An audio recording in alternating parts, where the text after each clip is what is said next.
just me. Jeff, why do you insist on doing this dumb internet shit on TV? I look and see, it's not just me. This place is a fucking joke, man. You're a clown. I quit. So many of us have stood where I stand.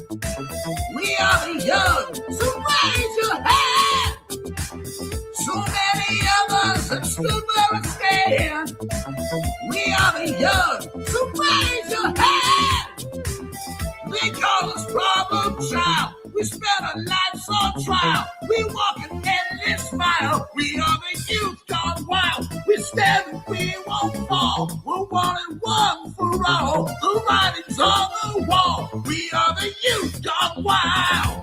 No. It doesn't make logical sense, but it makes. Well, yes, of course. But it makes wrestling booking sense. Of course, this makes no sense. Of course, okay, it makes no sense. However, in pro wrestling booking, which often makes no sense, you would do that. It's about making money. It's not about anything else. Wrestling's always been about making money first and foremost. That's it. Yes! I look and see, it's not just me. Last weekend was the greatest weekend in AEW history. This is the greatest week. I look and see, it's not just me. Security, my safety, my life was in danger at a wrestling show. So many of us have stood where I stand. We are the young, so raise your hand. So many of us have stood where I stand. We are the young, so raise your hand. They call us problem child. We spend our lives on trial. We walk an endless mile. We are the youth gone wild. We stand and we won't fall. We're one and one for all. The writing's on the wall. We are the youth gone wild. They call us problem child. We spend our lives on trial. We walk an endless mile. We are the youth gone wild. We stand and we won't fall. We're one and one for all. The writing's on the wall. We are the youth gone wild. Wild. Yeah! If you're familiar with how we do things often here on these Wednesdays, it's a lot like one of my favorite movies, Time Cop. What? Fuck you. Fuck you. Yeah! Yeah! There's an epidemic affecting thousands of young Canadians, a condition scientists are calling the munchies. I'm World Wrestling Federation superstar Chris Jericho, and I've joined forces with Taco Bell to fight this hunger. You can join our tag team. By making a donation of only $3.99, you'll receive 3 Taco Supremes and a drink. Act now, and together we can help young people like Todd pummel the munchies.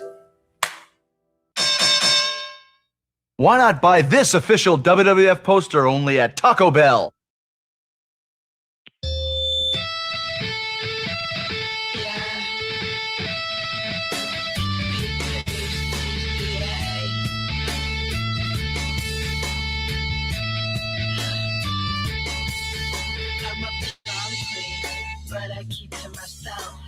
High green, you're in debt to your health. AARP, ancient open my wealth, and my RP's getting dumber every day.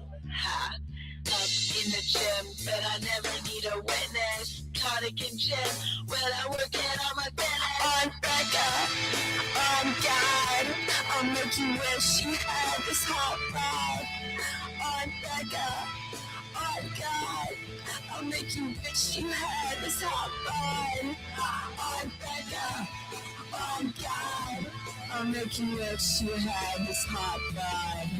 On Becca, on God, I'll make you wish you had this hot rod. All natural, better give her her sense. They say Blondie, how you getting those abs? Hey Bobby, let me call you a cab, long legs. I'm a woman, stem my eggs. Fertile, healthy, and stem my traits. Flowing free like the Thames, and my haters getting better every day. I'm Becca, I'm God. I'll make you wish you had this hot rod.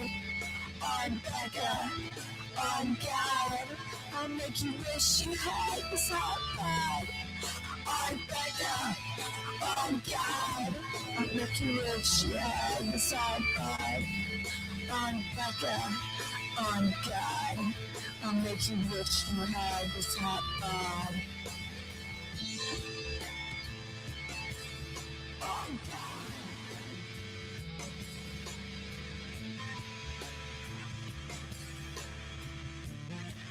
On God.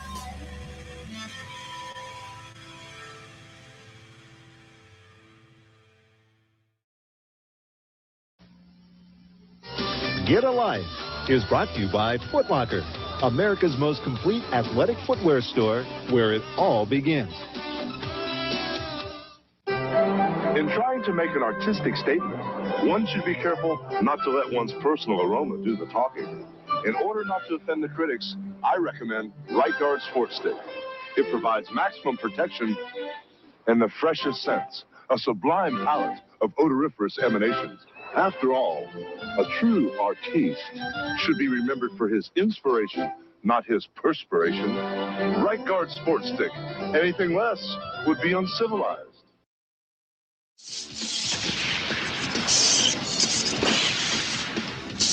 Need a little excitement? Step into a Slim Jim.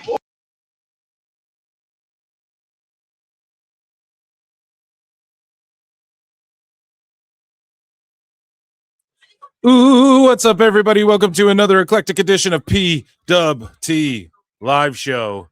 Yeah. I am your host, the infallible Phil Marks, and I have the Big Bang Theory pulled up here. And winter is coming, folks. It is quite wintrous up my neck of the woods, blizzarding and whatnot. And a little further south, winter is coming tonight. With AEW Dynamite, which we're going to be watching. We are also going to be getting into a little Dave Meltzer, a little taste, a little daddy magic taste of what I would typically save for Dave Meltzer Dumb Moment of the Week show. We're going to talk about tonight because it pertains to AEW news.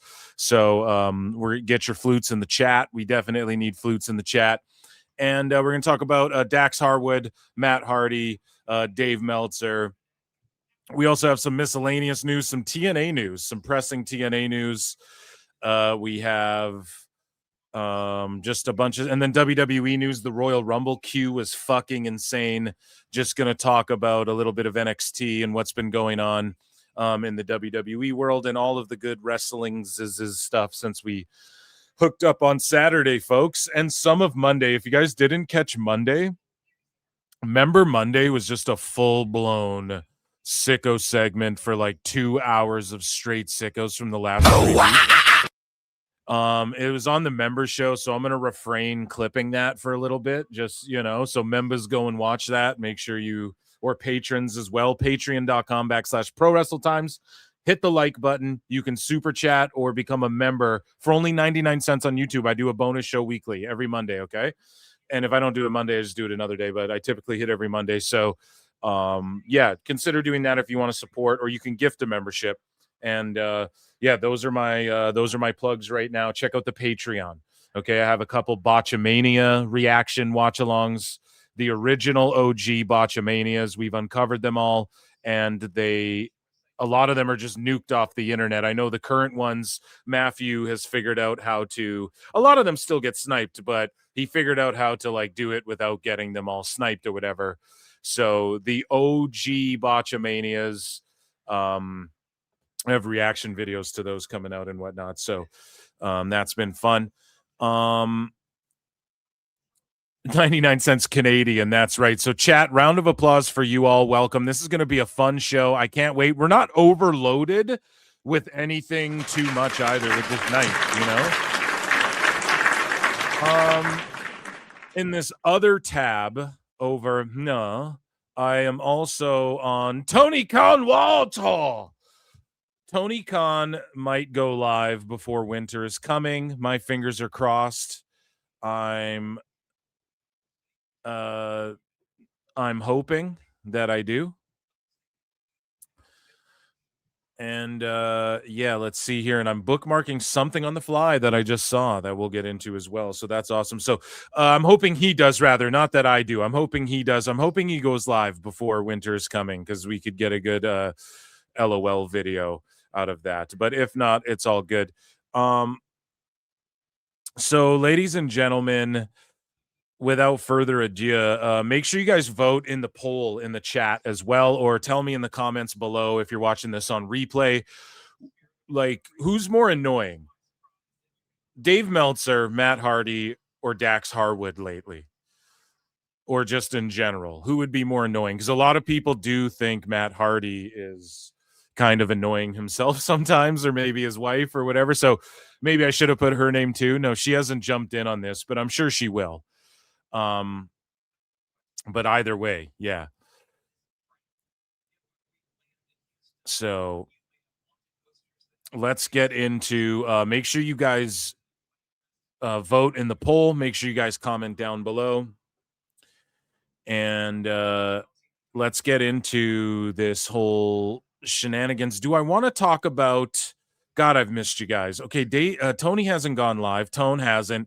Someone on Tony, wow, so let me know if he does, okay, if I'm not paying attention to it. But for now, do we want to look at the winter is coming card quickly first? Maybe we should do that. So we can just quickly jump over. No. And yeah, so there's over 100 of you guys in chat, so make sure you're running the likes up. Brilliant. Already, we're crushing. So we'll start from the bottom and work our way to the top. So Kyle Fletcher versus Speedball Mike Bailey in the Continental Classic in the Gold League. I mean, it'll be a solid, fun match for the people who are really into the Continental Classic. This is awesome. You're like, great. This is great. Katsuchika Okada versus Jungle Jack Perry. And then they're calling him Jungle Jack Perry as well. Okay. You know, I mean, my predictions for these, I think Speedball could steal one, because Fletcher does not ever really lose unless it's like a big match. And even then, he's like winning most of them. You know, he lost to Hangman, but that's the world title. Like, his title's not on the line, so he can get pinned. So I think Speedball could sneak one, leading to possibly a match down the line, like outside of this tournament. Okada versus Perry, I think, I don't know how many wins Perry has, if any, or he's stepping in because of an injury, right? So I think, again, maybe Perry gets a sneak win. One of those matches should or will be a sneak win. And then you have the Ops taking on Hangman and Swerve. And again, like, you had Sapp and some other people. Maybe I shouldn't single out just Sapp, but a bunch of people were like, oh, we've already seen Brock Roman 100 times. Guys, let me tell you something. In 6 years, once a year, we see the Elite get back together, Swerve and Hangman fight or / team up or kind of fighting by proxy of, and then Samoa Joe and MJF, who I can only assume, like, you know, Eddie Kingston's here to just take an L, and then MJF will come back for his Dynamite Diamond Ring and get a shot at the title, or come after whoever has the Dynamite. Like, obviously MJF's getting ready to come back for his yearly, I'm done doing other shit, so I'll come here for a little while and you guys can give me the title or whatever. And I could even see him debuting at the end of this show, because Tony Khan wants to make Winter is Coming something memorable, you know? So again, man, this, like, Swerve and Hangman, are they going to fight? They hate each other. Are they going to burn their houses down? All this shit. Like, once a year, we see them fucking interact. It seems like, since Swerve's been in the company, and like, I get it, they are rivals, but the whole thing with AEW, part of the hype of AEW, or at least what people pitch you on every time someone goes over there, is like, oh, this guy versus this guy, this guy versus this guy, this guy. We've roasted it. Like, I've stopped roasting it, because I used to say this all the time on this show, but it's like, you know, Joe shows up in AEW. Everyone's like, Joe versus Omega, Joe versus Danielson, Joe versus Zack Sabre, Joe versus Will Ospreay, Joe versus... They were even naming people who, like, weren't in AEW yet, or at the time and shit. Like, a lot of sickos were doing shit like that. And And yeah, like you don't at the same time though, you don't get a lot of that in AEW. There's been so many matches where they've been done once and it's like on Dynamite and they could have like built to something greater with that. I don't know. I'm not trying to bury everything, but again, Swerve Hangman, I don't want to see them interacting. I don't want to see Joe and MJF feud again. I'm sorry, I don't. I really fucking don't. So call me a hater all you want. I just don't. And I don't want to see Yuta and Garcia together. They're not on this card. Thank fuck. The Continental Classic. I mean, Claudio, they're really... So he won the CMLL heavyweight title, and then he got the win over Mox. And Danielson put it over on commentary like, yo, Mox, I couldn't beat Mox. That's why I was never the leader of the Bumba Clock clan, you know? So Claudio actually beat Mox. And, like, that's really good. That's a good rub for him as well in this tournament. So maybe we're getting to like Claudio break off from that shit singles run. I mean, him versus Joe would be cool. Claudio versus fucking Lashley would be cool. I thought Claudio would be like a world heavyweight title contender. Like early on when he came in, he's the guy everybody's like, man, if they gave Cesaro a chance, if they just gave him a chance, he could be world champion. They're not pushing him in WWE. Comes in AEW and it's more or less the same. You're like you're just like on TV more because you're with Moxley. But now it seems like he's kind of getting that. Okay. I'm all for that. I'm not even mad at like Kingston versus Joe on the mic, cooking each other back and forth.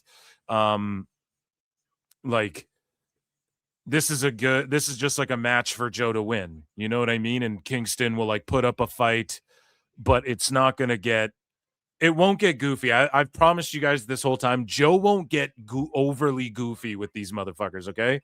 He's not going to sit there like Ishii and do whatever Kingston and Ishii would do.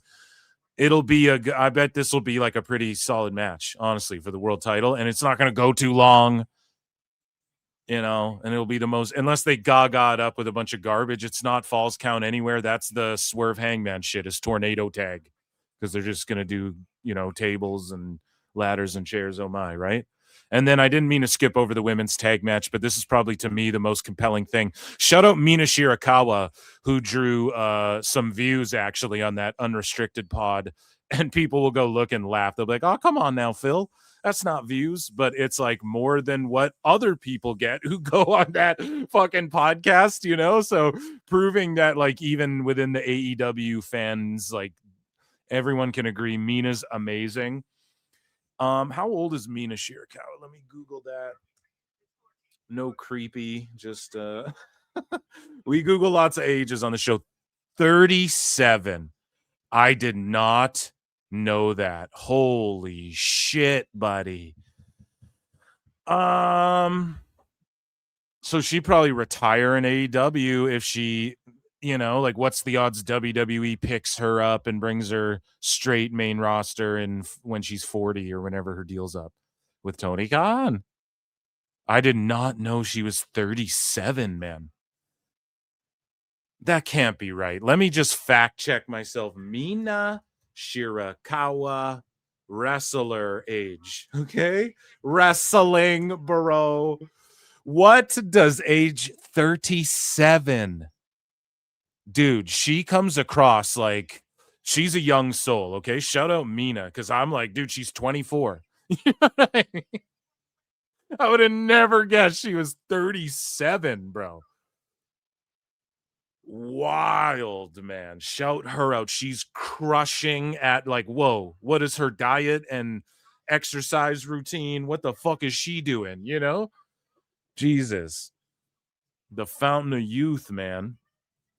And then yeah, with Tony Storm, and then you got Harley Cameron and Babes of Wrath, and Willow Nightingale, the Babes of Wrath.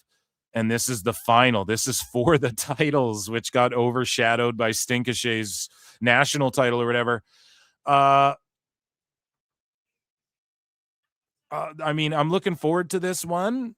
And here's the thing, and this isn't a knock on Harley Cameron. She just ain't like at that level of these other three girls as far as like, you know, she's a great wrestler. You guys know I love her. I put her over so much. They need to push her more. And I was just going to put that over. Like, I think her being in a tag is the right thing for her right now. And then to kind of get reps in, because there's no like, and it's not like Harley Cameron's wrestling at Ring of Honor every fuck. It's not Red Velvet, you know. Red Velvet's like getting reps in Ring of Honor. I don't think she's doing, unless she is, and I'm just unaware of it. But she just needs more reps in, like on the in-ring side of shit. And I don't know. I think this women's, I mean, these are 4 women that would be at the top of whatever women's division I had, if that's what I had to wear, for sure. So, and we know Toni Storm and Mina like get eyeballs, and people love Willow, even though I think she's been like not booked well in AEW as good as she could have been. That she could have been like, she could be so big. She could be so huge with like her music and everyone clapping along. And I just think she could have been way bigger with that whole thing than she is, but whatever. You know, she's like, I'm the New Japan strong champion. Word, who cares? I don't give a fuck. I'm not talking about that, you know? And then Harley Cameron would just be like, I'm surprised WWE didn't scoop her up back in the day, because I didn't realize this until this past Halloween, but like Harley Cameron was doing songs with like Scarlett Bordeaux and Shotzi and shit. I think it was them when they were in NXT. But she was not signed to NXT, but they were. I don't know what happened there. She didn't make the cut, or was she signed at one point? I have no clue. But yeah, that is Winter's Coming preview, ladies and gentlemen. So let's get into we're going to get into some miscellaneous news here, some miscellaneous pro wrestling news, and then we're going to dive deep on the AEW stuff. Ken Dudley gifted 5 Pro Wrestle Clip memberships. Holy shit, dude. Thank you so much for the huge support, and gifting memberships honestly rules. And it's worked. I mean, people get gifted them and are like, oh fuck, I need to keep this. Like, I've gotten comments and people telling me that. So thank you so much. And then Kenneth Douglas has been a member for 9 months. That rules. I acknowledge both of you. Acknowledge me. What's chat saying too? 35 likes. Run those up. There's 150-ish watching across X and YouTube. YouTube.com/@Pro Wrestle Clips. Run the likes up. Vote in the poll. Thanks, guys. And F1WGP7 has been a member for 14 months. God damn, that's amazing. Thank you so much. I will acknowledge you. Acknowledge me. Done Did What Now has been a member for 6 months. Guys flexing their membership. So you guys don't want to miss Memba Mondays. They fucking rule. And Done Did is always hanging out. Thank you guys so much. I'm Dax Shepard. It's all about my wife, my kids, my wrestling, my AEW, my Tony Khan. I love it. Dax Shepard. Isn't that like isn't he like a jackass or whatever? Or he's like he was on Punk'd or whatever. Right? You're thinking of Dax Harwood is right. Oh man. Memba, check out the Monday show. Yeah, 5 people, man. Thank Ken Dudley for that. Mega problems. These names are AEW is like the worst name department ever. Timeless Love Bomb sucks as well. I gotta be honest. But it's very it doesn't suck, and I'll tell you why. It's very Joshi-ish, but like, it ain't working. You guys, they've been trying this same shit for so long. It just ain't working, man. The storylines, the guys like Joe and Claudio and Lashley. I keep saying Lashley. I know he's 50. Yeah, give him a fucking run where he destroys, gets the belt. Everyone's like, how the fuck do we stop this guy? And then he gets beat, and then that sort of is like swan song or whatever. It's old school, but it works, man. It's old school, but it works. Some shit you got to just give a fresh coat of paint. Okay, look how many different versions of A Christmas Carol there is. Scrooged rules. I don't care what anybody says. You know, it's a fucking movie that every 3 years you can make a new version of, because people will watch it in different, like you just throw a fresh coat of paint, new actors, boom, you know? Everyone's got their own version. I'm sure Netflix is working on a version with Lindsay Lohan and Freddie Prinze Jr. right now. Anyways, let's get into, ladies and gentlemen, it is time for, and check out Phil Mark's Out YouTube channel as well. You see my Stranger Things stream I did there the other day. I talk pop cultures and all of that. But ladies and gentlemen, it is time for some miscellaneous news. Cole. Ladies and gentlemen, I'm afraid I've got some bad news. So the Great Khali has been announced for a return to the ring to face Parker Boudreaux for CWE. I mean, that's crazy. And here's the thing, man. It's nuts that he's even getting in the ring at this point, although he has been seen like working out hard and all this shit. Parker Boudreaux is this guy who I think he played in the NFL a little bit. He was in AEW for a cup of coffee. And a lot of people are super high on this guy. Jeff Jarrett, a bunch of people are high on this dude. And he's awesome. But some people are calling him like he could be the next Brock Lesnar. He has that type of look.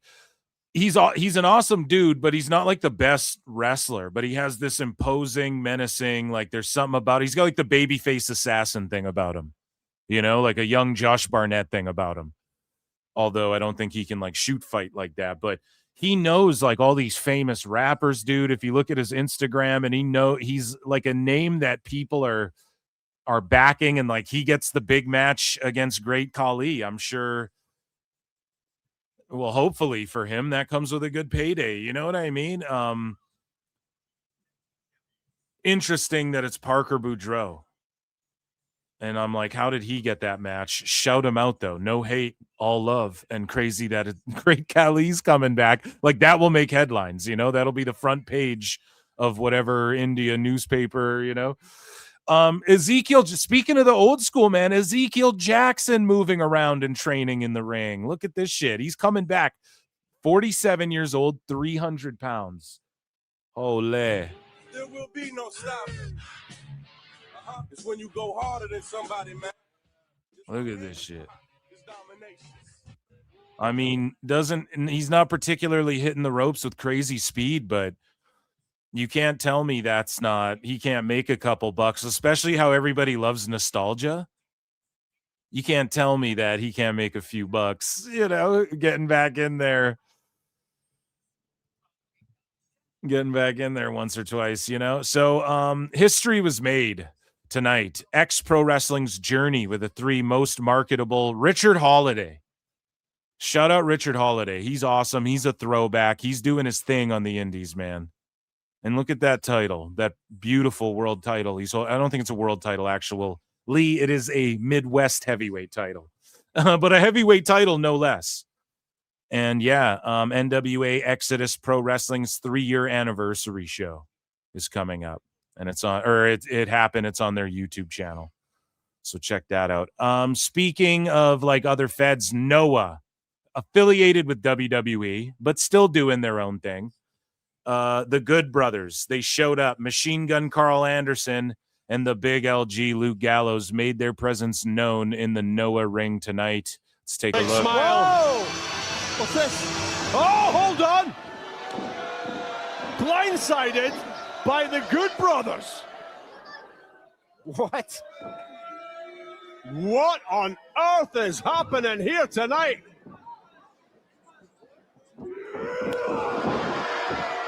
Now, this has just put a dampener on the whole evening. They're going to reveal themselves now. Look. So did the guy say Good Brothers before they actually revealed it? Like, I know you could see his face, but the commentators could have sold it like, who is that man? His hood is up. I can't see it.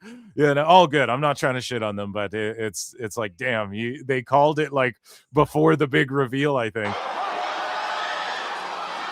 Got a reaction to listen to the reaction. Listen to the reaction. Multiple-time IWGP Tag Team Champions. What are they doing here? They are going to town on Kaito Kiyomiya. They are going to town on that haggis. Absolutely ruining the fun, spoiling the party. Oh.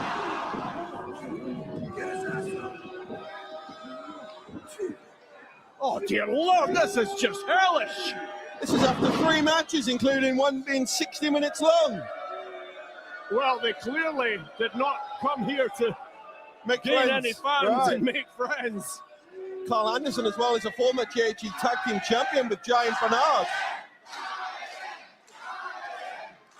Everybody's shouting, get out, go home. Machine Gun Carl Anderson. Doc Gallows. Good Brothers Japan. Okay, Ichiban. Okay, the big LG. I'm a Good Brothers fan, and yeah, this is good for them. And they were hating on WWE a little bit, which is totally fine. That's their prerogative. And yeah, it's cool to see them. Like maybe they can help get some WWE guys, young guys, ready for NXT and shit. Like I would like to see them versus Hank and Tank. You know, let's see if that would happen. That would be good for Hank and Tank or whatever. So I'm all for that. Let's move along here. So the key story from miscellaneous news here today is Priscilla Kelly, FKA Gigi Dolan.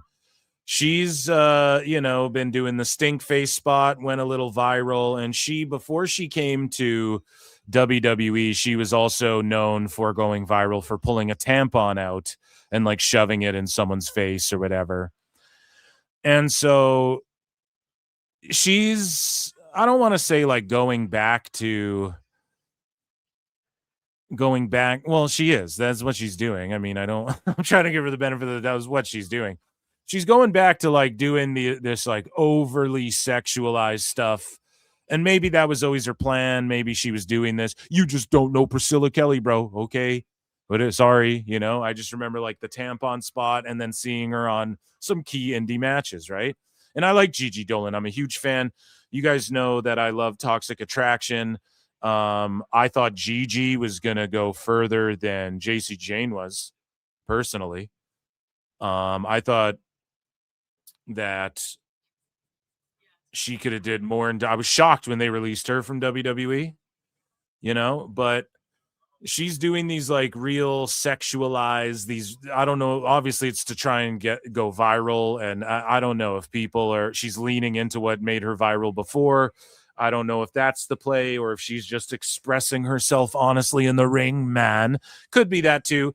But here, oh, come on now, Phil. Here is her with Effie. And this is a crazy spot that Fadeaway Media here says Booker T would have passed out on commentary. Funny he thinks of Booker. I don't know. This is a tough match for commentary. This was that GCW. I have to really focus in here on the analytical points. What's happening now, Brett? Right. How do you call this? This is high impact offense. All right. My word. And so, yeah. And then like a bunch of people were like, that's not Zachary Wentz and shit. And it's like, yeah, it's Effie. They're friends. He's gay. He probably went and threw up after. No. But jokes aside, right? And Effie's, say what you will, he's fucking doing his thing on the indies. Like he's making a fucking killing doing his own thing and doing it his way. So you got to give him props for that. And but yeah, so she humped his face and then she did this. Okay. That I think more people think is even more egregious. So Effie last night, Vipress tonight, no rest for Hell's favorite. And so she goes to shake hands with Vipress.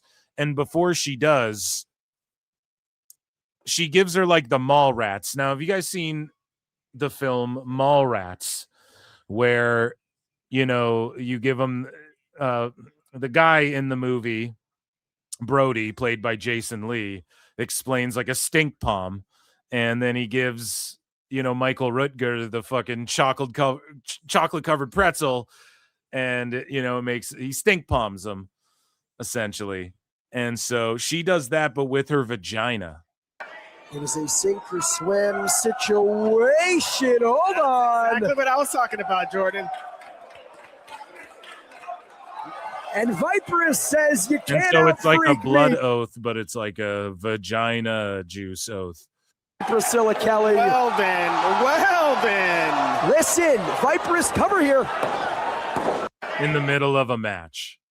So chat, let me know, comment down below. What do you think of this? Is this too much? Is this cringe? Is this like going overboard? The crowd reacted to it. She was kind of known for shit like this before. There's a sink or swim situation. Hold on. Exactly what I was talking about, Jordan. And obviously it's like a pantomime or whatever. But what do you guys think about that? And that, ladies and gentlemen, was miscellaneous news. Cold. Ladies and gentlemen, I'm afraid I've got some bad news.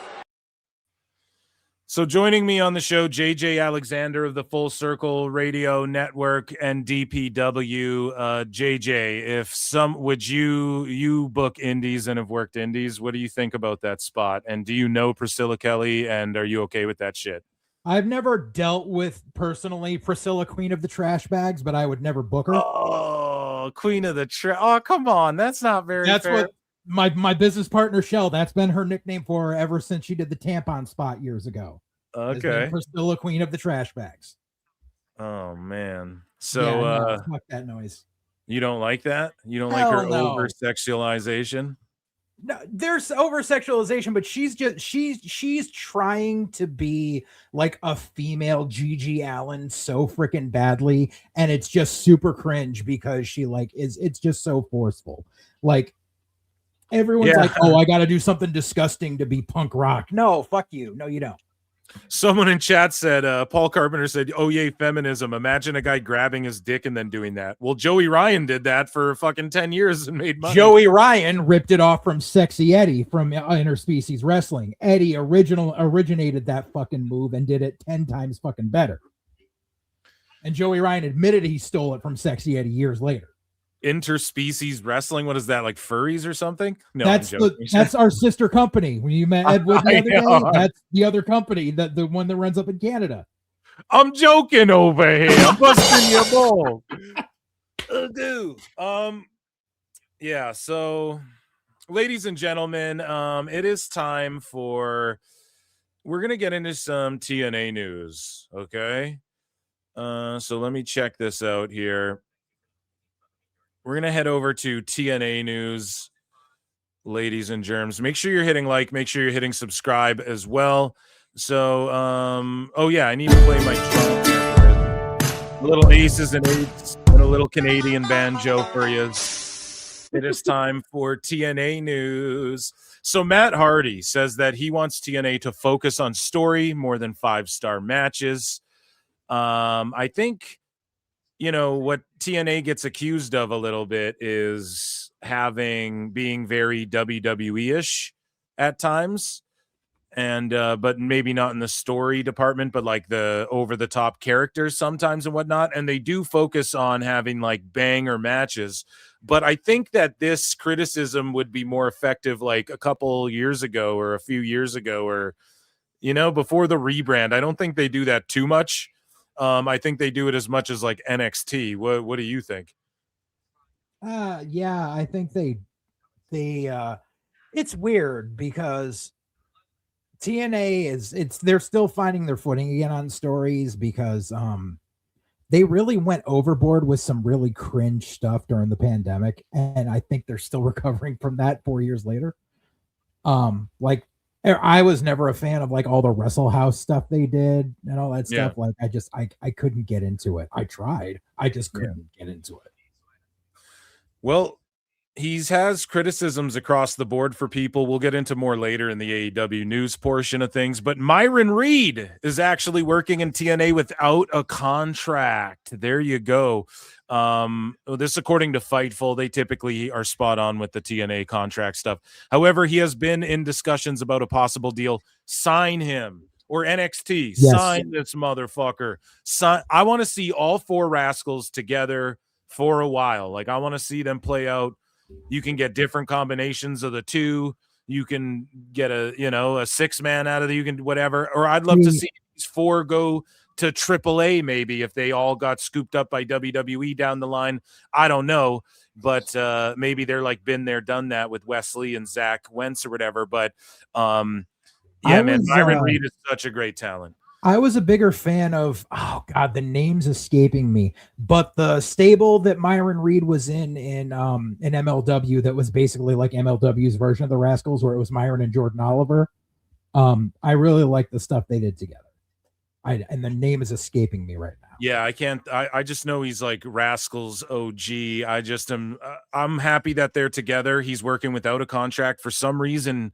Maybe it's just, I'll speculate and say this. Maybe it's because, if I'm not mistaken, he has like a couple of these titles in other indie promotions right now, or maybe he's dropped them by now, but I'm not sure what it is. Sign him up, TNA. Don't be stupid. And especially because we know like a guy, let's say like Leon Slater, who Myron Reed sort of had a passing of the torch match with recently in TNA, if you will, because like I know Myron's younger, but like, dude, he innovated a lot of the shit. A lot of people I think have bitten his shit.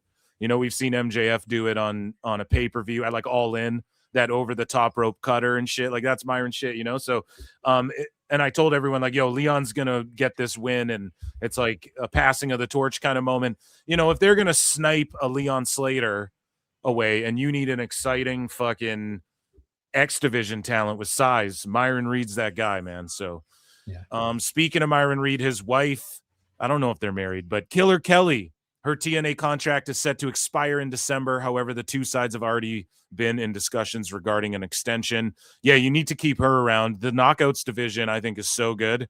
And, I mean, you can get matches with her and Lei Ying Lee. Are you a Killer Kelly fan? She's all right. Yeah? Have you haven't worked with her or what? Have not.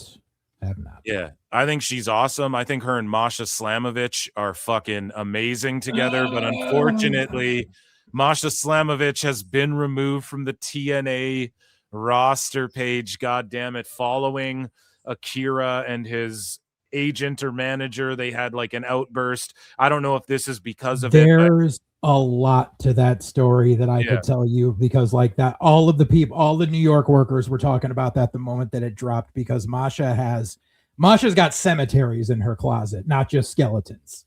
Damn, please do tell. What can you tell us? She was really abusive to Akira, like verbally and physically. Like that, it wasn't like a one-time thing. Like she was always either like literally just smacking him around, or just like verbally berating him on the phone if he was at a show that he was booked on that she wasn't. And also she apparently had a child before she got into the business, or like when she first got into the business, that she handed over guardianship to her mother, which fine. Sometimes people can't handle being a single This parent. is all rumor and innuendo, by the way, folks. But yes, JJ, sure. Yeah. But yeah, and like obviously, like, because I raised my niece and nephew when my sister had the kids taken away by Child Protective Services. So like things happen. Sometimes single parents can't do it. However, it was the fact that in many different circles of people that I have worked with, she referred to that child as that thing that she doesn't want to deal with anymore. Oh my God. People have said that? Oh yeah. Several. Yeah, this is all again rumors in innuendo. Yes, for legal purposes, allegedly. Yeah, allegedly. This allegedly. Is all allegedly. Okay. Allegedly. But yeah, so that's crazy. And then what about on her end? Like, I think there was some people who were like, well, Akira is like a piece of shit, and like they fought each other and stuff. Like, what do you make of all that side of things? Akira is no angel, but in this case, Akira was pretty much the victim across the board, and Masha was just basically thinking that she was going to come out of this, scot-free. And the thing is, when you kind of screw over people or you say things around people, that shit comes back, and people keep receipts. Like there's a bunch of people, like I know, like some people have shared like screenshots of text conversations on like Twitter and shit.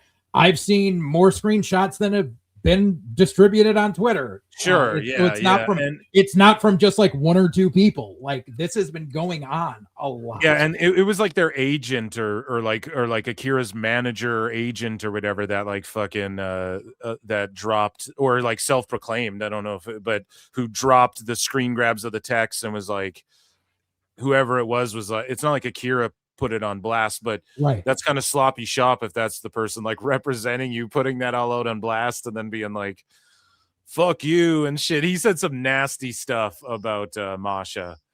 Yeah. So but it's but apparently you're saying from he was more likely the victim than not, from what the rumors and innuendo you've heard. Okay. Well, speaking of rumors and innuendo and people being frustrated, apparently the TNA locker room is frustrated with the creative direction ahead of the AMC launch. So we head on over to Ringside News here, who is quoting Sean Ross Sapp in Fightful Select here. And Sean Ross Sapp said, creative is a primary thing of which the talent want fixed. They don't feel as much confidence in their creative. And that's not me trying to pick on TNA. It's just the very common reaction I got when I asked about the TV deal. I wasn't even fishing for anything like that. It was presented without instigation, so to speak. Why are you laughing? Sapp is always fishing. It's the journalist's job to fish, you know? Truly. But here's the thing, though. I will say this, man. We know that in AEW and TNA, there are talents who will just run to Fightful and the Observer. I'm sure there's some in WWE, maybe talent-wise, but like we know that from a few stories that have come out and the way they're reported. Like multiple talents came to us and said this and shit, and then the Observer was saying the same thing, and it's like there's people who can't wait to go and talk shit. So I'm sure there are people who are losing spots to NXT guys who are like mid-lower NXT guys, and they're like, fuck this. Yeah.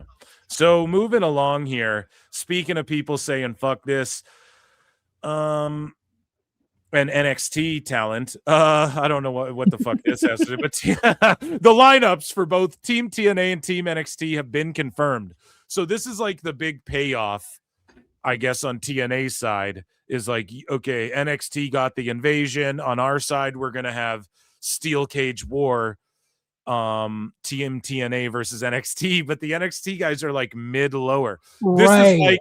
This is like the WWE invasion. Yeah. Like, you know how it was like mid-lower WCW guys and shit? Right. It's like that. You sent that crew over for this match, and it's crazy because it's Santana, the Hardys, Macklin, and Cardona, and they're taking on Tyson, Tyrene, Brooks. Out the mud. Yeah, OTM. Yep. Okay, so that is OTM. And then Brooks, Jensen, Stax, and hold on. Wasn't OTM like released, or were they injured or something? And I'm wrong about that. I think one of them was hurt, and it was Scripps that got released. So they were just kind of. Oh, and Scripps managed them. That's right. So they didn't all get released at the. Okay. And shout out Scripps. I'm a big fan of that guy. And they decided to just push Miss Parker without them. Yeah. Right. Oh, that's exactly it. Okay. So Lexus King as well. So I mean, Lexus, good for him being in this position, I guess. Like, I like Lexus King. I was a fan of him in AEW. I'm a fan of him in NXT. Although, like, I saw you were heated about his booking. Yeah, because he's severely NXT. damaged goods because Sean has this like freaking vendetta against him for some reason. Why do you think that? Because I think he just thinks that because his dad was Pillman, that means like he's like Canadian by association or some shit like that. I can't like say that I know the inner workings of Shawn Michaels' mind, but I do know that when he doesn't like someone, he treats them like shit on TV. And Lexus King has been treated like shit since he first showed up. Like, dude was cutting gangbusters freaking vignettes when he first came out. And then he became a joke in a matter of weeks. And like, even like when they gave him like this 2 little runs with the freaking stupid UK trophy bullshit, like he didn't even win that clean. And when he had it, it was a freaking joke. Like, I hate seeing how he's been treated since coming to NXT. Like, I thought he had a bright future, and then he was just saddled with awfulness after awfulness. And there's nothing more he can learn down there. He knows how to work a TV style. He can cut a promo. Just let him go to SmackDown. Just let Chris handle him. Do you think that it's because his in-ring capability isn't like quite up to snuff as far as like a Ricky Saints or an Ethan Page or something, and that's why they're No, because he's serviceable in the ring, and you don't have to be a 5-star general to get out of the PC. Right. What you need to do is have that combination of serviceable in the ring, marketability, and being able to expound your character and cut a promo.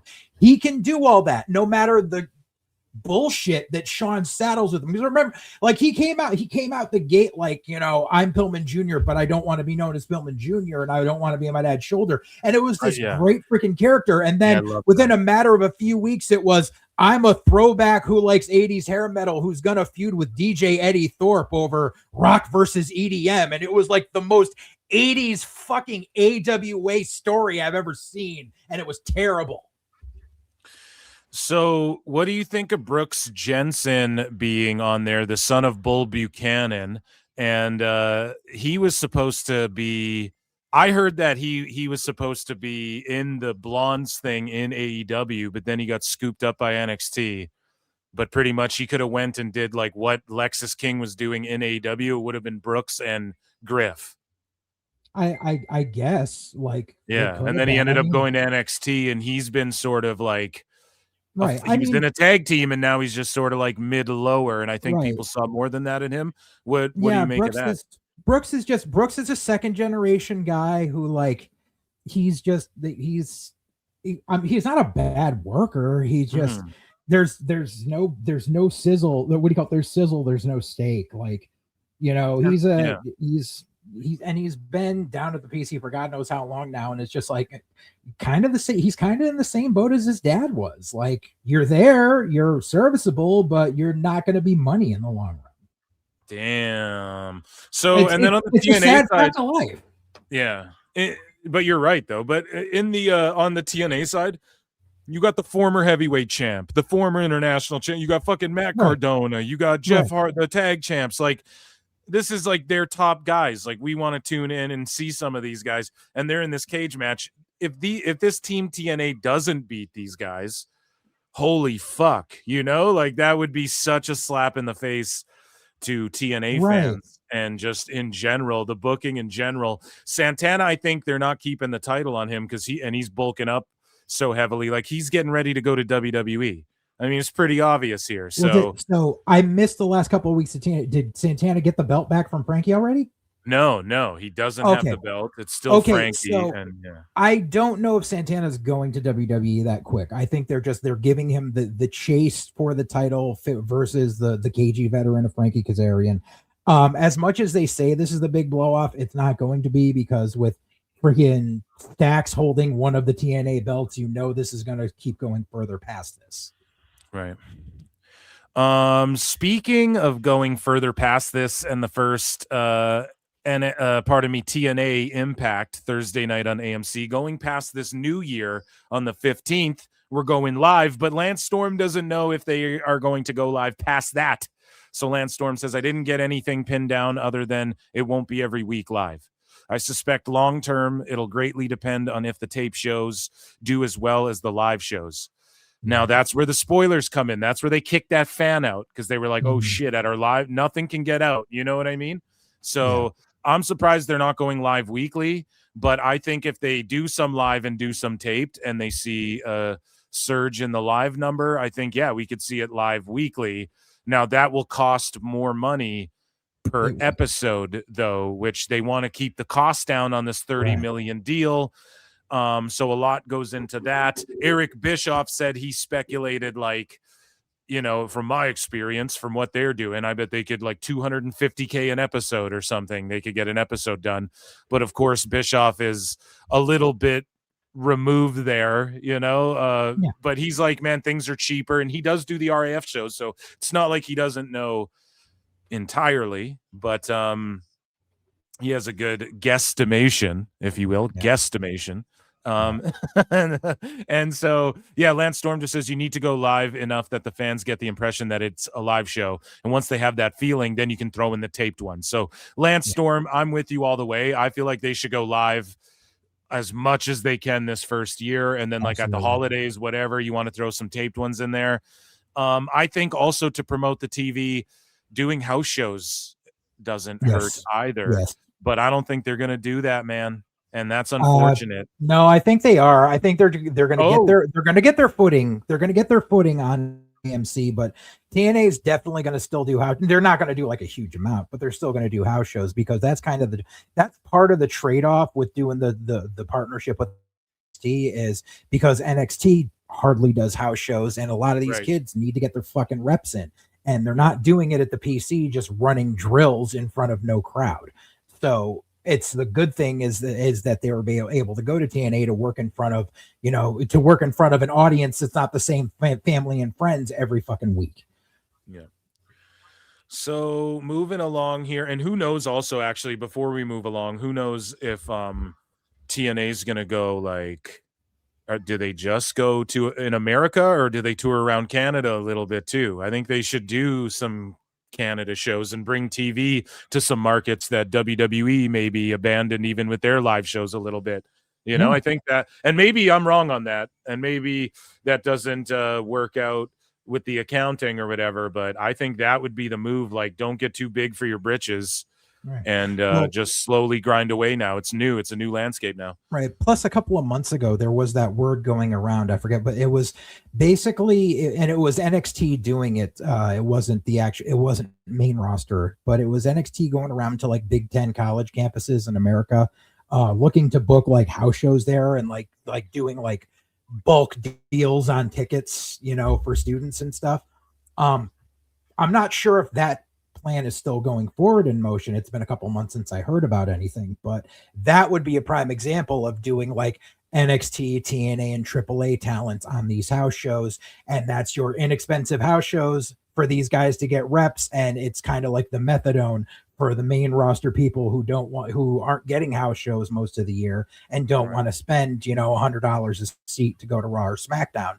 This is their chance, and so it's kind of a win-win-win across all bases if they stick to that plan. Well, speaking of sticking to the plan, Eric Bischoff, shout out 83 weeks. Oh, come on now, Phil. That's not very fair. Come on now, JJ. That's not very fair to say you wouldn't work with Gigi Dolan. Oh, come on now, Eric. Oh, that's not very fair. She's just she has a very healthy vagina handshake. And I don't think that's very fair. I'm here for it. I'm here for vagina handshakes, Eric. So here is a shout out 83 weeks, Conrad and the gang. Here's Eric Bischoff's take on TNA. And he went off as well. He had Raj Giri on talking about the Netflix WBD stuff. Mm-hmm. And Eric was going off about EBITDA and all this shit, dude. And he said EBITDA like 15 times. That's all I know. And he was going off, dude, about this shit that like Tony Khan's going to have to manage now and keep costs down and all this shit, because they're going to start looking over the books, like whoever buys them. And it's interesting. But here's his take on TNA right now. Carlos Silva is saying the right things. He's saying the right things. He's, for a wrestling conversation, baby facing his way into this and maintaining a positive, supportive. He's not here to be the number one wrestling company in the world. He's going to save the wrestling world and all that other happy, wrestling online bullshit. It's a revolution, like Jim Crockett and Vern Gagne. I'm not gonna take this shit. I have more money than fucking. Who are some of these bookers? Jesus Christ! I have more money than Vern Gagne. He's coming in knowing, he's not even the underdog because he's not in competition.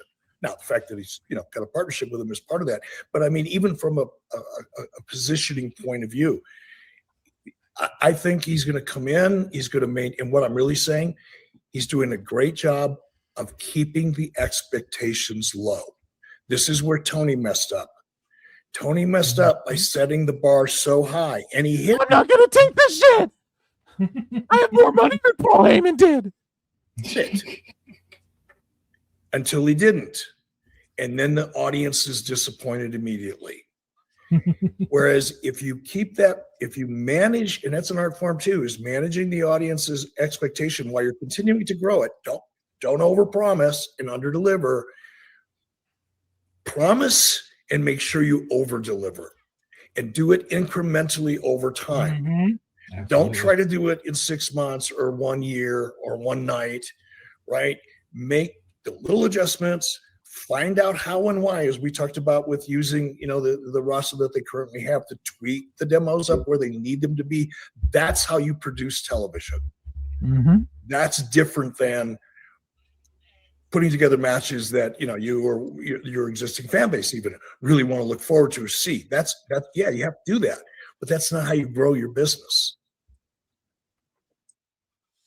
Damn. So how much of that applies to the fuck? Because a lot of people are like, well, why does this business shit matter? Well, because they're on TV and he calls himself a challenger brand. So that's why it matters when Tony Khan's talking that shit. Carlos Silva's like, nah, we're just doing our thing. And he says great a lot too. It's great. And we're just doing our thing. And it's really great. And, we're doing a great thing here. And we're going to take this thing as far as we can. And it's great. So like, I think that's why, he's like willing to partner with WWE, and it's not even like, oh, we're the challenger brand and they're bald-headed assholes. Like, he's not doing all that, whereas Tony Khan did all that. And I think that's, and also you're on TV, like you're a TV wrestling company. You got to make sure you're making money and shit. That's the whole name of the game, or else just do this in your backyard. Like, just pay these guys to wrestle in your backyard and put it on YouTube. Then, like, if you don't care about that aspect and you're just a rich guy, eccentric guy who loves pro wrestling, right? That's my take on it. How much of this applies to the indies and how much of this is just like television jargon? It way more applies than you would think. Like, that's the reason a lot of indies fucking fail, is because they don't look at it like a business. And that was my crash course, 20 years ago when I first got in, when I would sit there and have the ear of my mentor and be like, oh, we should do this match and we should do this match. And he was just like, yeah, number one, who's going to pay for it? Number two, who's going to pay to come see it? And then it was a snowball effect from there of learning about, learning about marketing your product and getting word out and not trying to start a war with everyone. It was especially on the indies, depending on what area of the country you're in, there could be, 4 other indies running in your town, let alone like your county, your state, whatever. And it's a matter of being copacetic is a lot easier than being at each other's throats. That's, back when I was, back when we were booking on a regular schedule, like I would always try to make sure that a date that we booked wouldn't be coinciding with any of the other companies. Like, even like, we're in Connecticut, and, if there were companies running in Western Mass that day, I'd be like, let's hold off. Let's figure out another day. Just because we don't want, it's, if it's a 30 to 35 minute drive difference, like we don't want to split that among people. And especially like, if one of these companies, a lot of us use the same workers. So we don't want to make them have to choose or make them have to try to do a double shot in the day. It's easier, it's easier if you look at it from a business acumen. And most of these guys just, they get a tax refund check and they think they're going to be the next big promoter, and then they lose their ass, and then they don't run again until a year later when they get their next tax refund. Right. You guys need to check out Full Circle Radio Network on YouTube. And me and JJ were watching his old fed DPW. Well, you guys are still active, right? So yes and no. So the stuff you were watching was my boss's company. That was Defiant Pro Wrestling. Pro Wrestling. Right, we were watching. We were jock-tobering it. We were like making fun of it. JJ's and we were also putting some of it over. JJ's doing commentary and shit. It's hilarious. Yeah. And you guys need to go and check that out. We watched this old wrestling, and there's like multiple ECW legends. Mercedes Monet's old ex-husband who makes ring gear was your fucking cruiserweight champion there at the time. And there's just so much good shit. You guys need to check that out. And so how does it exist today? Like, it's so what happened was after my boss died, I took a year and change off from the business just because I don't want to deal with it. And then I started working for another company in Massachusetts, and I started helping them book. And then, like, after working there for a few years, I was just like, why am I doing all this booking for this guy and not reaping the benefits? And that was when Wood approached me and was just like, if you want to start doing your own stuff, like, I will gladly help you out with that. So that was when I got together with, the other people that I worked with before, and we decided that we were going to form our own company. And out of respect, we didn't want to use the same name, but I wanted to use the same initials. So that was why we became Dissension Pro Wrestling. And our logo was very similar to the old Defiant Pro Wrestling logo. Like paying homage in a way. And then Exactly. didn't you were at an indie show recently with like Killer Cross and them. Yep.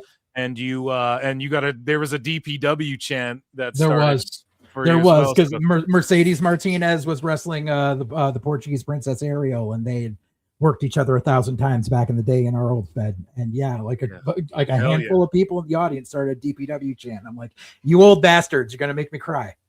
Oh, that's amazing, dude. So yeah, guys, go and check that out. But speaking of checking things out there, Eric, so Eric Bischoff put out this video, and Bully Ray had a response to it. And he was like dead on balls accurate, right? And then that's when Sarah Stock chimed in, and she's been having meltdowns left, right, and center. We've been chronicling them here. I haven't been putting every single thing she's been saying into bookmarks anymore because it's done. I covered it. It's too much. She won't stop. And she has a blue check. A lot of people think she's doing this to like get monetized on X or whatever. And that could be the case. I mean, I wouldn't discount that at all because she's going savage since she got the blue check. But Sarah Stock says that here's a conspiracy. Speaking of fucking conspiracies in this TNA news segment, rumors and innuendo. Sarah Stock says Carlos Silva can suck a big fat dick. Whoa! You what? Can suck a big fat D. Speaking of corruption, I know all, and it's like, who is speaking about corruption? Speaking of this thing that I just came up with. Oh my God. You know what I need on the soundboard? I need Chris Tucker from Rush Hour when he goes, that's one crazy ass bitch.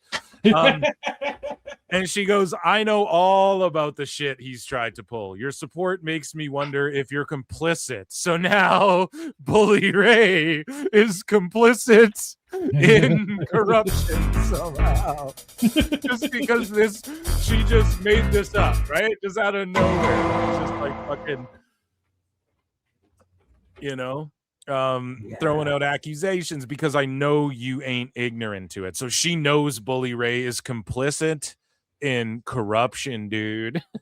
I mean, like, because I saw she was talking about some TNA stuff about Bruce Pritchard, which I was like, yep, that's 1,000% believable. But then, like, she was coming to defend Masha, and I was just like, nah, this isn't the hill you want to die on. Oh no, and I think she was defending Masha. I think she was just doing it because she's like, women in the business get a bad name, you get a bad rep no matter what they do. And I'm like, you're on the outside looking in on this one. Maybe sit this one out. Everything else she's been saying, I'm like, I dig, and I can see, like, so I'm not like coming after her for that one other thing. But yeah. But ultimately, shut up, like, bitch. So we have AEW news to get to. Ladies and gentlemen, that was TNA news, everybody. Let's play our little jingle jangle. Oh, yeah, a little countryside banjo for the TNA news. I don't know why that became the drop. It was a banjo. JJ, I have no explanation. It was a banjo because I just needed a little jingle, and then I was like, let me add the aces and eights because at least it's like connected to TNA. I didn't know what to do, so... So yeah, let's look at winter is coming. So I'm coming watching these broads. I'm a giggity. No, I'm joking. But Mina Shirakawa, things are thanging right now. I know it's Thirstcast likely in the chat. We have Mina and Tony Storm, and they're taking on Willow and Harley Cameron, the Babes of Wrath. This is for the title, by the way. We're getting into AEW news. I just want to quickly take a moment because I am locked in for this match, and it is it's the tournament final for the tag team titles. So they are crowning the champs here in this opening match. So far, this match has been pretty solid. JJ, are you keeping up with AEW more than TNA? Like, what do you keep up with the most? What do you keep up with the least? Are you watching Winter is Coming? You're muted.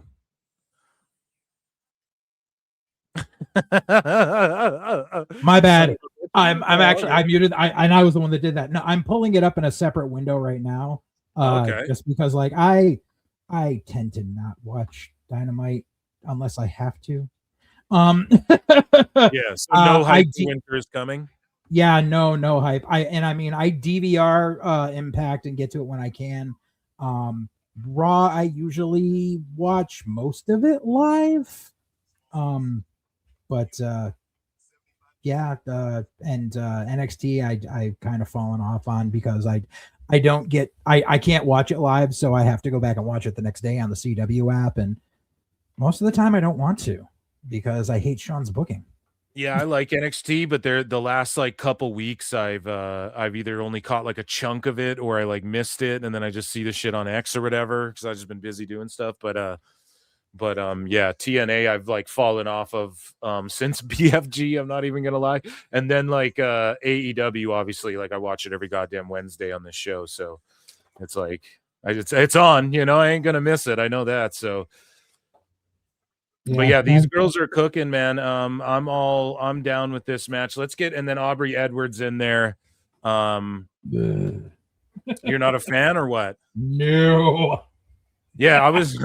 What have you like? Did you know Aubrey Edwards before? Because like I was on your show and I kind of trashed Bryce Remsburg, and then your co-host, I'm mad at you. Yeah, your co-host was like, "I love Bryce," and I'm like, "Oh, my bad."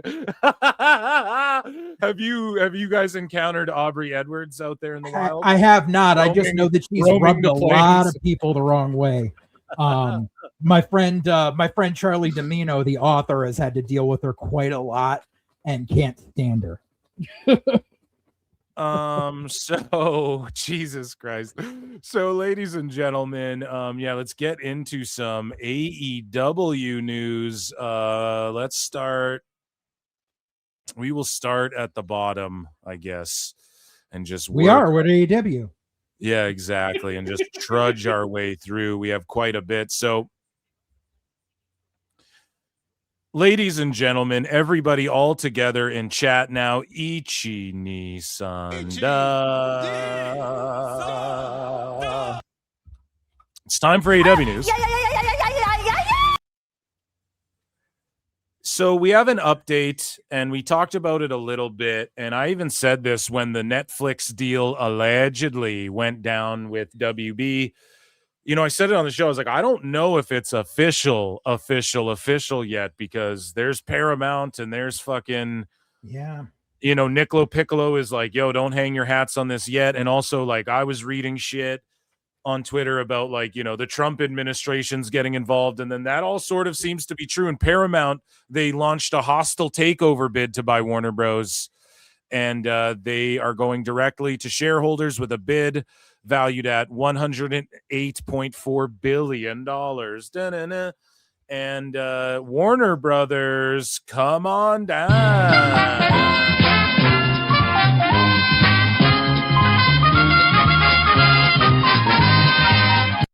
But there's fucking emails being sent by Netflix saying like, hey, we are taking this over and nothing changes now and da-da-da-da-da.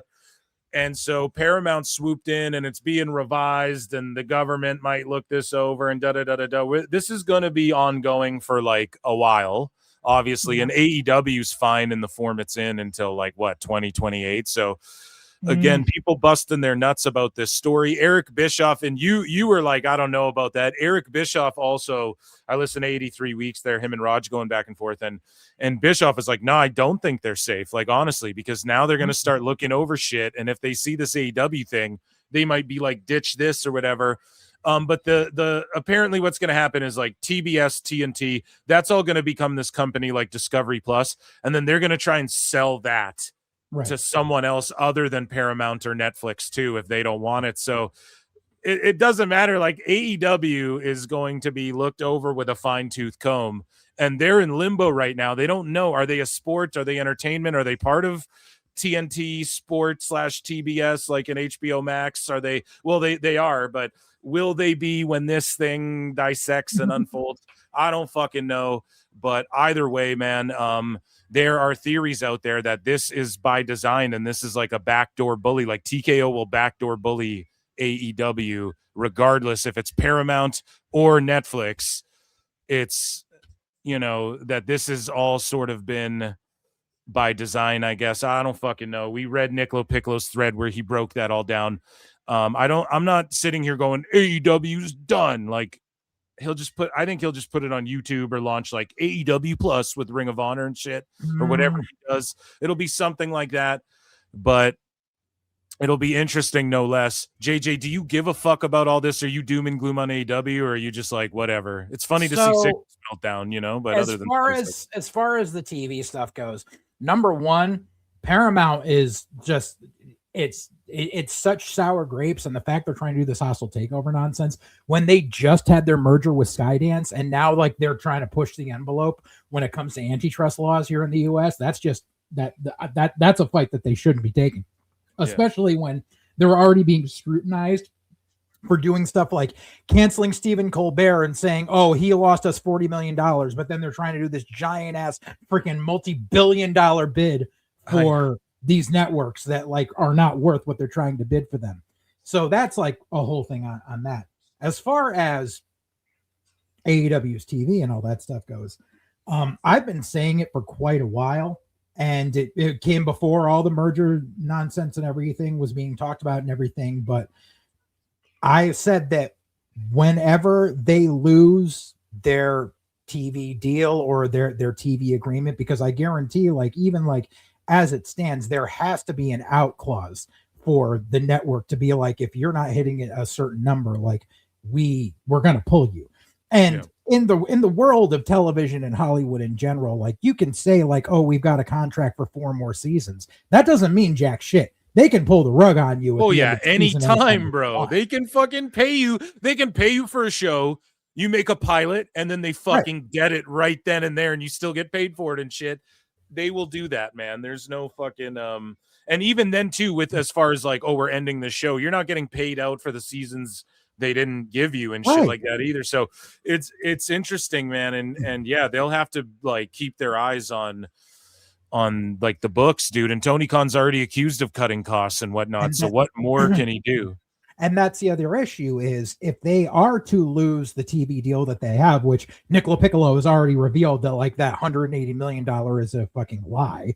Well, it's just not cash. It's just not cash. Like it works in a different way. Like it works in and Tony Khan knows this, and so does Dave Meltzer. But they just fucking act like it's just he's getting money every week. He's getting a $3.6 million check every week.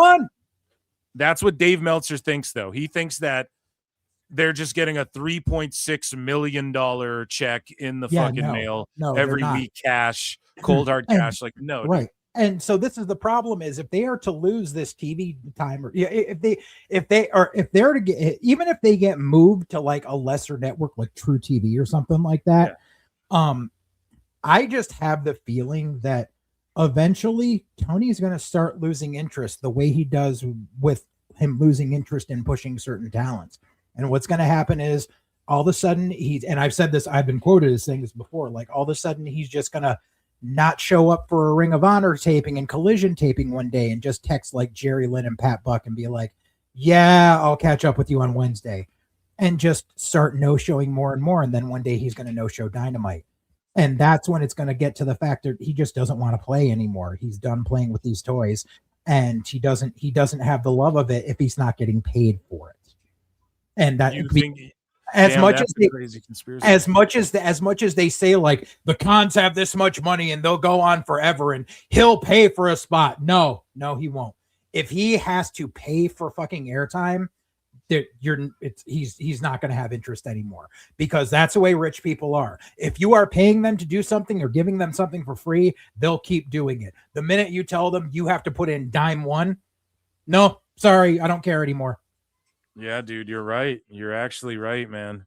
And that could happen. Or maybe he just like throws it on YouTube or something and just keeps coping and seething. Do you think that could happen? No, because the second that goes on YouTube and doesn't have any TV, they're going to be drawing houses of like 100 people. Oh, come on, but that's not very fair. He can sell blue chews and jewelry like I do. It's going to be like the Sportatorium in the early 90s when Global took over. That's what it's going to be like. And it's just going to be sad. And if that case, like, he'll show up and it's not going to, show up to a venue that even if he's doing 1,000-person venue and there's 100 people there, he's going to walk out. No one's going to want to hear his time cop nonsense, and they're not going to fucking care anymore. And it's just, if you don't have TV and if you don't have a means, like say he does start like an AEW Plus streaming service, like you need to get word out about that. And we have a saturation of streaming services now. Where what are you going to do? Are you going to completely get rid of Honor Club just to push AEW Plus, or are you going to try to roll it all into one? And the thing is, you can't just be web-based like Honor Club is. Like, you got to be able to get it so people can get it on smart TVs and Roku devices and all that shit. And that's like a whole project that Tony knows nothing about doing. And he just isn't going to want to do it, man. And you can't just plug. I mean, like, maybe you could plug people in place, but then that just costs more and more and more and more money to do all that correctly. So, dude, you might be onto something there. But speaking of on something, Donald Trump says he will be involved in the decision on whether Netflix should buy Warner Bros. Netflix. That's just very, the FCC very big stuff. Market share. What's that? That's just all the FCC stuff. That's Trump trying to swing his baby dick around. Netflix, well, listen, Rush Hour 4, it's happening because of me. It's true, dude. He phoned like Paramount or whatever, and it's like, Rush Hour 4. He was like, Chaman Lee, Chaman, it'll be huge. So he's like, Netflix have a very big market share, and when they have WB, that share goes up a lot.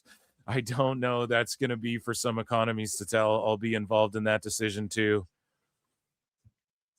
Didn't like the Federal Reserve guy or whoever today say that the tariffs have like fucking been tanking the economy officially? Well, yeah, because they have been. Our economy is shite right now, dude. He's just worried. I know Canada's is too, because we get affected by America's economy, and he's fucking. And yeah, like, because we're sister countries, dude, and we're like, neighbors, cousins, whatever you want to. Yeah. But he's like more worried about getting fucking Rush Hour off the ground. Rush Hour 4, dude. Because all he cares about is TV and movies to watch on his plane, dude. He doesn't know anything about being a fucking politician. Oh man, it's fucking wild, dude. We live in the wildest time. To where like the president's. This movie's gonna be huge. It'll be a huge movie decision. I'll be involved in that. He's a movie. I guarantee he's gonna want a cameo in it too. He did. Hey, the Apprentice was a successful show. Okay. And that had nothing to do with him. That had to do with the marketing team behind it. Hey, I don't think the Arnold Schwarzenegger season did as well as I think it got canceled after that season. So I don't know, man. Trump's a draw, dude. Trump's a draw. He used to be, but he used to be. Go on. I think it's still on Netflix. There's a series called Dirty Money, and there's an entire episode about the guys who are behind The Apprentice. Like a bunch of the stuff is about like short selling the stock market and drug dealers and stuff. But there's one episode that was dedicated to the whole backstory about how The Apprentice came to be and how Trump basically had nothing to do with it. And it was these other guys who had to revamp his entire image because no one gave a fuck about him before that show. Dude, I loved The Celebrity Apprentice. That's one of my all-time favorite reality shows. Every year I couldn't wait to see like which celebrity. I don't give a fuck about like the normal version, So maybe you're right about that, right? The Celebrity Apprentice. Well, there were celebrities on it, right? It was in the era of like the Real House and all that, or the Surreal Life. What was that called? Surreal House? And like China was on that shit. Oh, that was the Surreal Life. Yeah. Oh, I loved that one too, dude. Oh, I loved that one. Anyway, we almost had our own version of that in DPW. Yeah, dude. So AEW viewership, right? And we were talking about what they need, the numbers and viewership of TV shows and the shit they need to look over and whatever. And Dynamite, their viewership was back under 500K for last week's episode. However, the 18 to 49 rating is currently unavailable somehow. Like now with this big panel plus data bullshit, now we're not getting key demos. Numbers are being X'd out. It's crazy, man. But once NBA and shit hits, I mean, it's going to be like they're going to be doing collision numbers from 2 years ago. No, like they're going to start hitting 300,000. Yeah. No, am I wrong about that? Or is everyone on streaming? And like with the people streaming games and shit, is that going to affect? Yeah. I started a social experiment a few days ago. It's my pinned tweet on my profile. Every day, I've been going and listing the top 10 series on Netflix and the top 10 series on HBO Max every day to show people, because this is what's actually ranking, because I'm being even and doing Netflix and Max. But the top 10 on Max changes daily. Dynamite and Collision have never been anywhere near the top 10. But like reruns of Mad Men and the Food Network Baking Championship are in the top 10 on Max. Yeah, man. Those is it cake? And those shows do fucking numbers on Netflix, bro. Especially the holiday ones. But Dynamite averaged 496K views, down 3% from the Thanksgiving Eve episode. As always, these numbers do not include the HBO Max simulcast. So, like when the basketball game is also simulcast or whatever, that's going to destroy AEW. Like, what do people think? Right. Is going to happen, especially when Dave argues, well, the key demos watching mostly watches on streaming. So then when the NBA game has a crazy key demo and their numbers crazy on the streaming, and then like it would be safe for us to assume that AEW's number is going to tank there too. Like whatever they're doing on TV is especially coming up soon. Isn't like March Madness and shit coming? Is that going to be on Wednesdays and shit? It's going to be crazy, dude. So yeah, March Madness is every day of the damn week when it's happening, man. Damn. So that's going to be crazy, man. So I don't know. We'll really see what their ratings are doing now going into 20 or like they're going to start 2026 off rough. And also here's the thing. Year over year, it's down 15%. 15% are watching on Max. No, they're not. And so I'm just curious when that happens, when HBO flexes some of those numbers, like, oh, we did an NBA simulcast and the number was blah, blah, blah. And I don't know. We're going to see like the meltdowns and Dave try and fucking cope with it and stuff. So I'm interested in all of that. But otherwise, we know how many people are going to watch Dynamite, and I just don't know. They're in competition with TNA. They better step it up because TNA is coming in hot in 26. Yep. So moving along here, I think we have some more ratings and attendances and numbers and whatnot. So Raj Giri had this to say. Update, AEW scored a 0.09 in the rating per Dave Meltzer. So that would tie with 2 other episodes as the second lowest demo rating in show history. Now, also notice that Dave Meltzer has the best guy is Tony Khan, saying that he's been bringing up the 25 to 54, whatever the fuck. You called that like a year ago, dude. I just knew that he was going to shift it when it happened. I mean, listen, a bunch of people probably called that, but thank you. Yes, because that's what he does, man. He goes, oh, the key demo doesn't, or overall viewership doesn't matter. The key demo matters. And then what's going to happen when the key demo shifts? And then everybody, when he finally catches up to what other people have been saying, the 25 to whatever is what streamers look at more. They have like multiple key demos and they look at that for certain things. Whatever the fuck was said. And yeah, of course, Dave is now going to slowly bring it up. And then he's going to go, if you read my Bible, if you read my 10 billion words, I corrected myself while saying I was still right, though. And I'm going to claim everybody, like the times didn't change, or like I'm ahead of the times, even though the Pro Wrestle Times was ahead of me and everybody in the fucking planet was. But Dave will just pretend like, no, I was the one who fucking said it happened once it happened. Once I said it happened, that's when the conversation became about this new key demo. It's just that flip-floppy ass shit. It's not hard to predict, but either way, The Big Data Plus panel has been fucking with the ratings, dude. Sports are happy. It's way more viewership for sports, but then pro wrestling, it's way down. What do you think about all that shit, or do you even care? It was going to expose some things and lift up others. Wrestling, it's the viewership. The viewership is it hit its plateau, and so now it's staying even or starting to come down a bit. It's not like it's nose diving into a ravine, but obviously, with so many choices of everything that's on, it's a smaller piece of the pie. The fact that they're still able to say, like, we're doing record gates and everything, that's great for now, but eventually you're going to have to kind of face the music on facts. So it's not like direness, but they should keep an eye out for what's going to happen in the next 2 to 3 years. And they have 2 years to like turn the ship, or like 1 year to turn the ship around, and then they have to knock it out of the park that last year, or else they're probably cooked and no one will want them.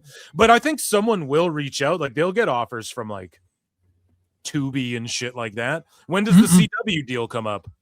In 3 years? Who fucking, like, I don't know. I think the NXT CW is 3 years. Tubi's not going to touch them because Tubi's owned by Fox. Okay, but what if NXT's like, we're bouncing out of CW, and then CW's like, well, we'll take AEW. It could maybe happen. Who fucking knows, man? It could, but I highly doubt in 3 years. I highly doubt it. Yeah. I doubt it, but I'm just saying, like, it could happen. Just being optimistic over here. So AEW Collision averaged 267K viewers last Saturday. However, the 18 to 49 is not available again. The 9th week in a row that the show's averaged under 300K. Yeah, I think they're done, and I think TNA can start doing 300K, and then Collision gets canceled or stuck behind Dynamite. That's been my theory. Speaking of theories, I don't know. It's not really a theory at all, but the theory on ticket sales, they're inflating houses. This one tonight, 2,829. They're set up for 2,871. And so, yeah, they sold out their setup, I guess. The last time they were here, they did 2,718 tickets. So they outdrew their last time being there by 100 tickets. Good for them. Except for the fact that, and I mean, we've talked about this on our show, and Matt has contested to it from like when they've come around here and stuff. The thing is, especially with WrestleTix, that's why they have to say tickets distributed, because that includes comps. And the thing is, yes, radio stations give out comps. We get that. However, the amount of comps that get handed out by AEW are insane. Like literally, when they would come to Connecticut and they would come to the Mohegan Sun, Arena at the casino, they would have people walking around the mall and the casino all day and literally hand out 1,000 comps. Yeah. All 1,000 of those people aren't showing up, but they can say we distributed, so that way we can say, look, we did it. But on average, they distribute 500 to 1,000 comps in every city that they go to. And not all those people are showing up, but they can say we put them out there. Right. No, you're absolutely right, man. And we chronicled that here heavily. And I had told you guys, I showed you guys videos of, Bobby Lashley and Lance Archer just handing out tickets at an MMA event. And they went in the octagon and were like, there's free tickets, as many as you need.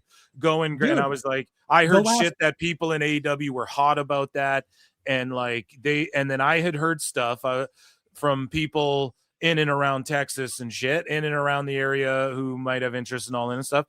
And motherfuckers were like, dude, they're handing tickets out. Like each employer's getting like as many tickets as they want, like 6 tickets per employee at this bar I work at and shit. Like people, I was hearing stories like this. And then what came out? What did Thirsty Thurston even say? Yep. Dude, they papered the house heavily for that all in. And it's like, there you go, man. So again, when people accuse TNA of doing the shit, listen, if they give away 1,000 tickets or 2,000 tickets for their WrestleMania show, and there's like 6,000 people there, and then they say there's 8,000. Yeah, I get why that gets clowned on. Yeah. That's not as bad as giving out thousands for like, people think that they're giving out like at least 1,000 for every Dynamite and shit. They are. Who knows if that's true? JJ believes it.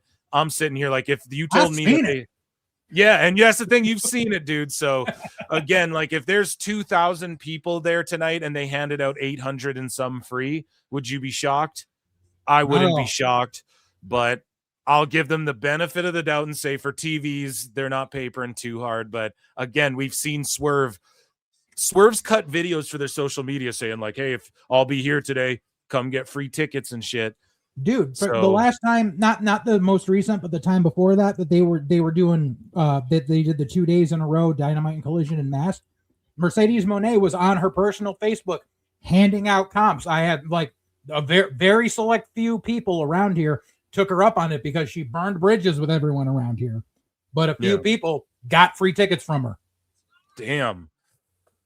Well, at least on paper, they outdrew their last outing here for Winter is Coming. And then let's see, I think we have one more on this topic here. So Winter is Coming. This is the updated. There was 50 tickets left before the show, allegedly. And so they upped the setup to be, so there's about 3,000 people there, give or take. But let's say this is a stronger house and they have been doing stronger houses. Again, I was right, dude. I told y'all. Because people are saying, look, dude, AEW, they're having like 3,300 houses or 3,000 again. You know, their TV's doing a little bit stronger and whatnot. And Dave was like, oh, I mean, they were up in the 25 to whatever. And they did a strong number over 500,000. Okay, let's say that that's all positive and they're headed in the right direction. All you sickos, I own you again because you melted down about Samoa Joe winning the fucking title. And I told y'all Joe is the only proven commodity AEW's had through the turmoil and shit. Whenever you put the title on him, he's drawn a house for them.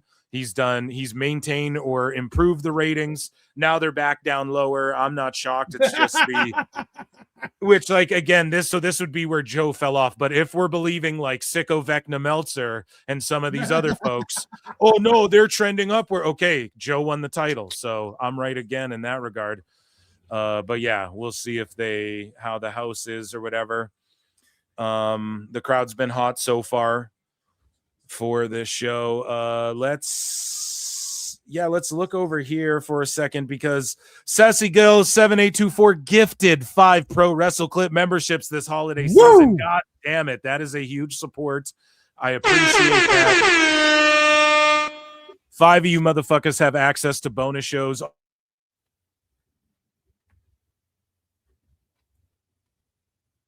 Shoot the shit and he tells stories and shit.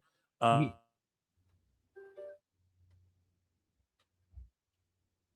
fuck? On me right now. Hopefully you guys don't lose me. You froze on me, but I hear you now. Okay, sorry. Yeah, StreamYard just glitched the fuck out hard on me, dude. It's all these updates, man. You've been complaining about it too. It's not just myself, but yes, a huge support. Check out Patreon as well. Patreon.com/ProWrestleTimes. There's a bunch of me and JJ talking shit about, I don't know. He tells stories and shit. We're watching Tough Enough. We have some Botchamanias coming out this week as well that we're watching and whatnot. So consider checking that out. And a huge support from Sassy Gill. Thank you so goddamn much. Acknowledge me. And bonus shows rule. We do those on Mondays. And yeah, I absolutely appreciate that so much. We got comps. We're comping tickets here. Thank you, Sassy Girl, for comping tickets here for Phil Marks on behalf of Phil Marks and PWT. You fucking rule. And hopefully I don't cut out again, dude. If I do, like I was there with you, I could hear you. Everything's good on my end, but I could see my screen was disappearing. I'm like, what the fuck, dude? We're getting Jungle Jack Off and Oblada are trading forearms. Oblada and Jungle Jack Off. Did you just hit me with some fucking Cornette-isms right I mean, there? I was calling him Jungle Jack Off. Boom. I'm pretty sure I was calling him Jungle Jack Off before Cornette was. Actually, no. I've been calling him Jungle Fuckboy. So. Oh, man. So let's move along here. Speaking of jungle jack off, here's what's been going on in AEW recently. So Darby Allin's not medically cleared to continue the Continental Classic Gold League. He's officially going to be replaced by Jungle Jack Perry, who's in this match wrestling Okada right now. And does that mean he inherits Darby Allin's points, or did Darby Allin Usually not compete at all? So usually an alternate inherits the points. Yeah, so, in Japan, that's how they usually do it, is if you get slotted in, you get their points. So yeah, I wonder if Jack Perry, they pull a story last minute where they're like, he wins it or something, but he just botched like a backflip over Okada there. Yeah. And yeah, they're doing their thing as we watch it live. Speaking of doing their thing, Kenny Omega's back on Being the Elite, which came back to just zero fanfare. And here was his search history on his phone. Top 10 gay corn in 2025. Michael Nakazawa deepfake. Grinder coupon code. Young Bucks Ozempic use? Question mark. Oh yeah. Are you a fan of BTE or what? Hell no. Hell no. Hell to the fucking no, he says. Do you forget my history with the fucking Bucks? Yeah, so just a quick reminder for anybody new possibly listening to the show. The Young Bucks and JJ had a fucking beef, and they were like, oh, he's an indie promoter. Let's fucking tell people not to work for him and not, that sort of thing. So that happened when? What year was that circa? 2015. Yeah, so Kenny Omega's funny, though. BT used to be good, but then I think people just soured on it with the whole, like, the Bucks have to understand how they turned so many people off with the whole CM Punk situation and the whole Rhodes situation, because people know that there's like a heat there, like an underlying, like with Tony Khan, it's almost like, and not with the Bucks, but like with Tony Khan, him and the Bucks are clearly like the closest of all of these elite fools, because even Omega's like, hey, I'm hands off now. I don't even really act as an executive anymore. And that sort of takes that check. Yeah, of course. Yeah, he takes an office check, though.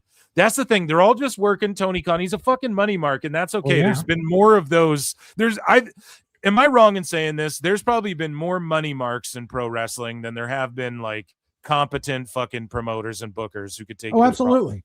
So that's why there's only so many companies. Even ECW, we remember it so fondly, but like, and Paul Heyman will say we were the first victims of the Monday Night Wars, but they weren't even really in that conversation. Let's be honest, Right.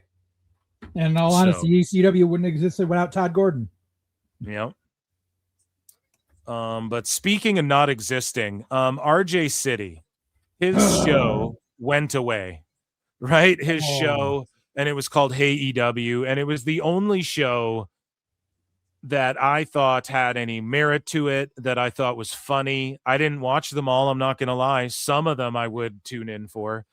And they decided to cancel it. So again, this is cutting costs, like cutting YouTube content and shit. Where's that eating show they had? Where's all of these, like all the different girls had vlogs that are disappearing and shit? Because what's going on? Because WBD was paying for that content, and they were just like, no, we're not going to pay for this shit if it's not getting views. Yeah. So speaking of content not being used, Eddie Kingston appeared. And here's the thing, man, is RJ City, he does make fun of like everything. He'll roast AEW shit just as hard as he roasts like WWE stuff, but it pisses people off because it's like, how the fuck? Like, here's the problem with AEW. There's not enough of the television sports entertainment aspects, and sickos and fucking wackos and marks get triggered over Triple H helping people direct entrances and shit. Like, you need someone doing that. If it's not him, it's going to be someone else. And are his entrances shitty? Or are the entrances good? I would say Stephanie Vaquer, who he helped with her entrance, Penta, all of their entrances have been banging lately. Let's be honest, man. Like, some of these entrances are fucking solid. Yep.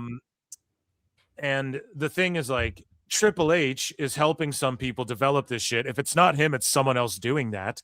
That's part of the TV spectacle. I know Tony Khan doesn't give a fuck about that, but he wants to have a big Tron with LED boards and all this and pyro and shit. But he wants it like it's UFC fighters walking through the tunnel. You know what I mean? It's Yeah. got to be one or the fucking other, buddy. If you're doing the pyro and all this shit, we need the Cody Vader and all that. You know, if you're going to do the LED boards and all that, we need it to fucking, you got to give us a little bit more than just like, you know, the Young Bucks come out and shoot money at themselves. They have the right idea. They do their pose with the smoke and all that. Like, even they have the right idea. And it's like, even Omega has the right idea with that shit, you know? But at the same time, it's like, you want to have people come out with dancers in AEW and bands playing them to the fucking ring, and you want to have people with glowy jackets and gear and shit. But then you want to like not have the pageantry of the entrance almost, you know? I just think it's like, you need to be focused. Like, what is the direction? Is it like a shoot? Is this real graps and you guys are walking out of a tunnel like it's fucking Pancrase or Pride or and Pride did do the pageantry and shit, Pride FC back in the MMA days, but they leaned into it. Like, they leaned into it heavily, and they had these big grandiose entrances, and they rewarded people not for wins and losses, but for being characters that you could, and gimmicks, man, like Sakuraba, like they had like the Gracie Killer and stuff. Like, they would get people gimmicks and shit, you know? So in, you know, you have to pick and choose. And I will say that Tony Khan's doing more like TV elements, shorter matches as well for TV. Now, I think he's with the WBD sale. Now Tony might be forced to be on his back foot and to actually be challenged. And I think that might make him find his best creative self. Hopefully, though, he is still a rich kid. And WCW had to put Vince on his back foot to garner like some of their best shit that saved them, the Attitude Era. And whatnot. That's a big difference there, dude. Absolutely. I know. I'm not trying to do a one-to-one comparison, but I am trying to be fair a little bit. I know it's fair, Phil. It's fence sitting, Phil. You know? But anyways, people got mad at this because, and look at how many impressions this got. 336K, 5K likes. Like that, the 300, I mean, Twitter impressions, that just means someone scrolled past it, but at the same time, it was being, you know, 5K likes. That's a lot of goddamn likes. And they're making fun of Triple H doing his entrance thing. Now, I'll tell you this. It is funny to make fun of that or like parody anything. But the thing is, like, when the company you guys are in is hurting and it's perceived as the company that's just like jealous, taking shots at the big company that whatever, at the end of the day, they're punching up. I'm fine with it because it's RJ City. He clowns everything. But I do get why people would be upset at it, because it does seem like you guys are just crying. And Eddie Kingston, with all the shit he talks, like, you never made it in WWE, bro. And then he's the first guy to grab the mic and cut the promos when Dynamite goes off the air. That other company over there, bro, you never made it in that company over there. Like, shut the fuck up. You know what I mean? And that's the thing. And I love Eddie. Like, on a personal level, I love Eddie. So you know Eddie. I don't mean yes. I do love. Eddie was one of the guys. I'm like, hey, AEW's winning by bringing him in from NWA. They poached him from NWA. Good for him. But you go ahead. You know him. You know the man. Yeah, but the thing is, like, Eddie is like, oh, like that other company over there and everything. That other company over there did offer him a job. Like, and he chose not to take it because they didn't want to give him an on-air gig. They wanted to make him a coach at the PC because it was when they bought Evolve, and he was instrumental in helping a lot of guys in Evolve get over, especially a lot of, you know, NXT guys that got sent to Evolve to learn how to do their shit. And so they valued Eddie for his knowledge and thought that would be where he's best suited. But Eddie wanted that big run at TV. So he turned down the money that they were going to offer him to be a coach to go work for Tony. And that's all well and good for the short term. But like how like the shit came out today where like he said he's got 6 years left on his contract. Like, bro, what did you sign a 10-year deal? Like, why would you do that? Yeah. And he did. Yeah. Because we'll break that down in a minute. Let's tell Triple H talks. I don't get it. Yeah. He's just trying to make his voice a little deeper. He's trying to sound like Trips. Okay. So when you come out, you know how you. And this is why Tony Khan's a money mark, dude. Like, and it's okay to take the piss, but he builds this set, and they take their time, and then this guy just takes the piss out of like Who cares about this sort of shit, you know? This is all goofy stuff to have pageantry in this big stage. Then why are you fucking the guy? There's a guy, Tony Khan, spending money on all this shit. And you guys are just like laughing about it all the time.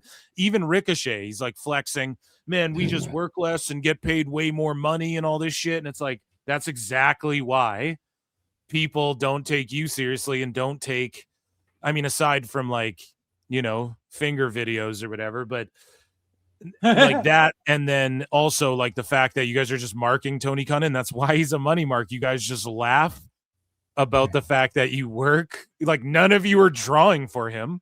You know, he's just spending money on all this shit, and you guys are laughing about it like openly. So I'm trying, like, I get this is a comedy video and I don't get triggered over this. I think RJ City's funny. What about you? Do you like RJ City or do you think he's cringe? No, I don't think he's man. More of what Triple H does, I think, because he was there. Like, he was a wrestler who had a really cool entrance, and people knew him for like, the lights going up at him, and then he spurts the water or whatever, right? He sprays the water. Everybody's done that. Everyone's like, Triple H, it's like the Woo.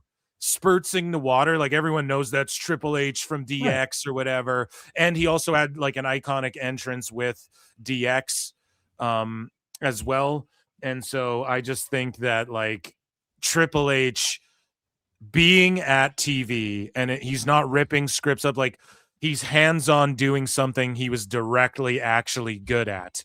And then you have Kingston and RJ City, and no offense, neither of them made it in the Fed. I think RJ was there too. Wasn't he in NXT?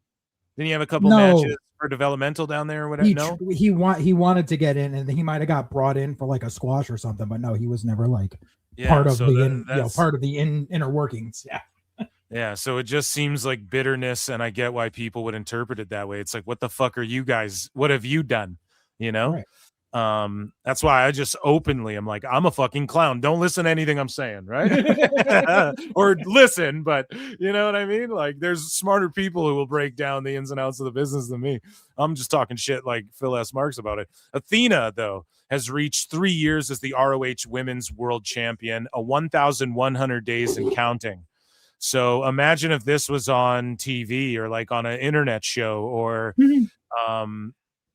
you know, like, what the fuck, man? This is such wasted.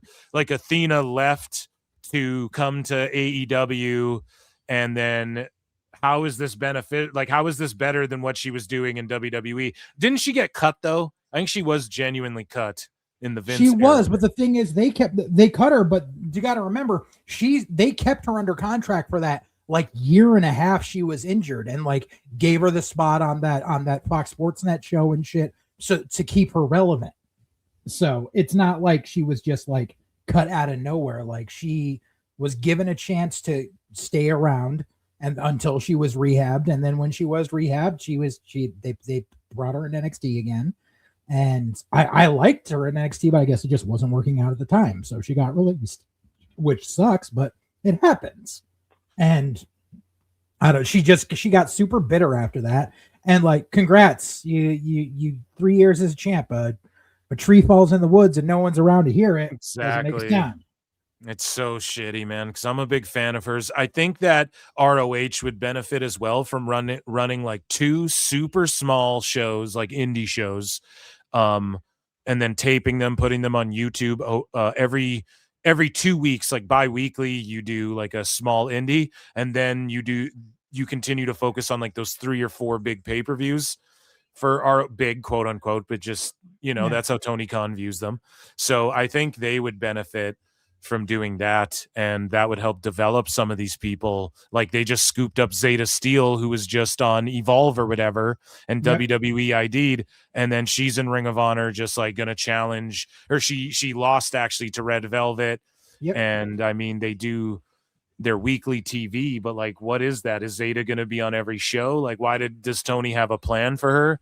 Is it to be the one to dethrone Athena? Why do we care about Athena? Why exactly? Like, if a tree falls in the fucking woods, I don't know. It's disappointing, man. I'm honestly wondering to this day, because of the fact that Ring of Honor is the vast majority of people in Ring of Honor. If you don't see them on Dynamite and you only see them in ROH, they're still on per diem deals. They're on like X amount of dates with a downside. Right. They're not on guaranteed money contract. I'm Right. wondering if Athena's actually on a guaranteed money contract, or she's been per dieming it for 3 years now. So Athena is under contract. Okay. Yeah, and but you are absolutely right about that until you get an all elite graphic. And that's why some Ring of Honor people get that graphic. Like I think Grizzled Young Veterans got one, and then they moved them up to the AEW roster page or whatever. They included them on there. Once you get that, like your all elite graphic, then you're on salary, which is 100,000 or more. That's why everyone's just trying to get on fucking salary, and they're all trying to kiss Tony Khan's balls. They just want that guaranteed 6 figures a year minimum. And so Athena, I think because this is what happened with her, she got signed and then she started getting over on Dark on her own by like shooting on girls, like work shooting on them. And then Tony Khan just sent her to Ring of Honor, gave her the belt. Like he bought Ring of Honor, sent her there, gave her the belt. Now she's had the longest run with it. And again, when she got brought in, and you had brought up Eddie Kingston a moment ago, which I want to go to next. I believe when Kingston re-signed, or when they first brought him in, or when he re-signed, I can't remember exactly, but there was a period there where Tony Khan was signing everyone up to like 8-year deals. That's why FTR is so bitter. That's when Dax started blocking people, deleted his podcast. He fucking started spurging out on people online. He did that when he locked in like a 7-year deal or whatever. You know, there was a period where Tony Khan was just doing these like long deals trying to lock everyone in, right? Bruv got one of those too. And so Eddie Kingston says he has 6 years remaining on his contract. Yeah. He's like, I have 6 years left on my contract. I want to make my money and then buy a place in Alaska and get the fuck away from society. Get me the fuck to Alaska. So just doesn't care about the future. I'm not even trying to bury Eddie, but no one in AEW cares. Well, maybe not no one, but the majority of people, like, they don't give a fuck about the future of pro wrestling. They don't care. They're just taking Tone's money. Half of them are going and doing acting gigs for half the year. Eddie's like, I'm just getting paid and getting the fuck out, dog. Right. And this is the Eddie that I know loves this fucking business. Like, for him, and like, granted, I'm as misanthropic as he is, where it's like, if I came into a nest egg and could just move away to Alaska, me too. I probably would too, because I hate people. But this is a guy who loves this fucking business so much, who wants to give back no matter what, who's literally saying 6 years I'm up and fuck everyone on the planet. That goes to show you the mentality of what's going on there if you read between the lines. Dude, 100%. And this is why Tony Khan's a money mark. And he's like, I'm done after this 7 years. Yeah, we know, bro. Like, you're not going to get another deal like that, probably even out of Tony Khan. Like, Tony might just 50.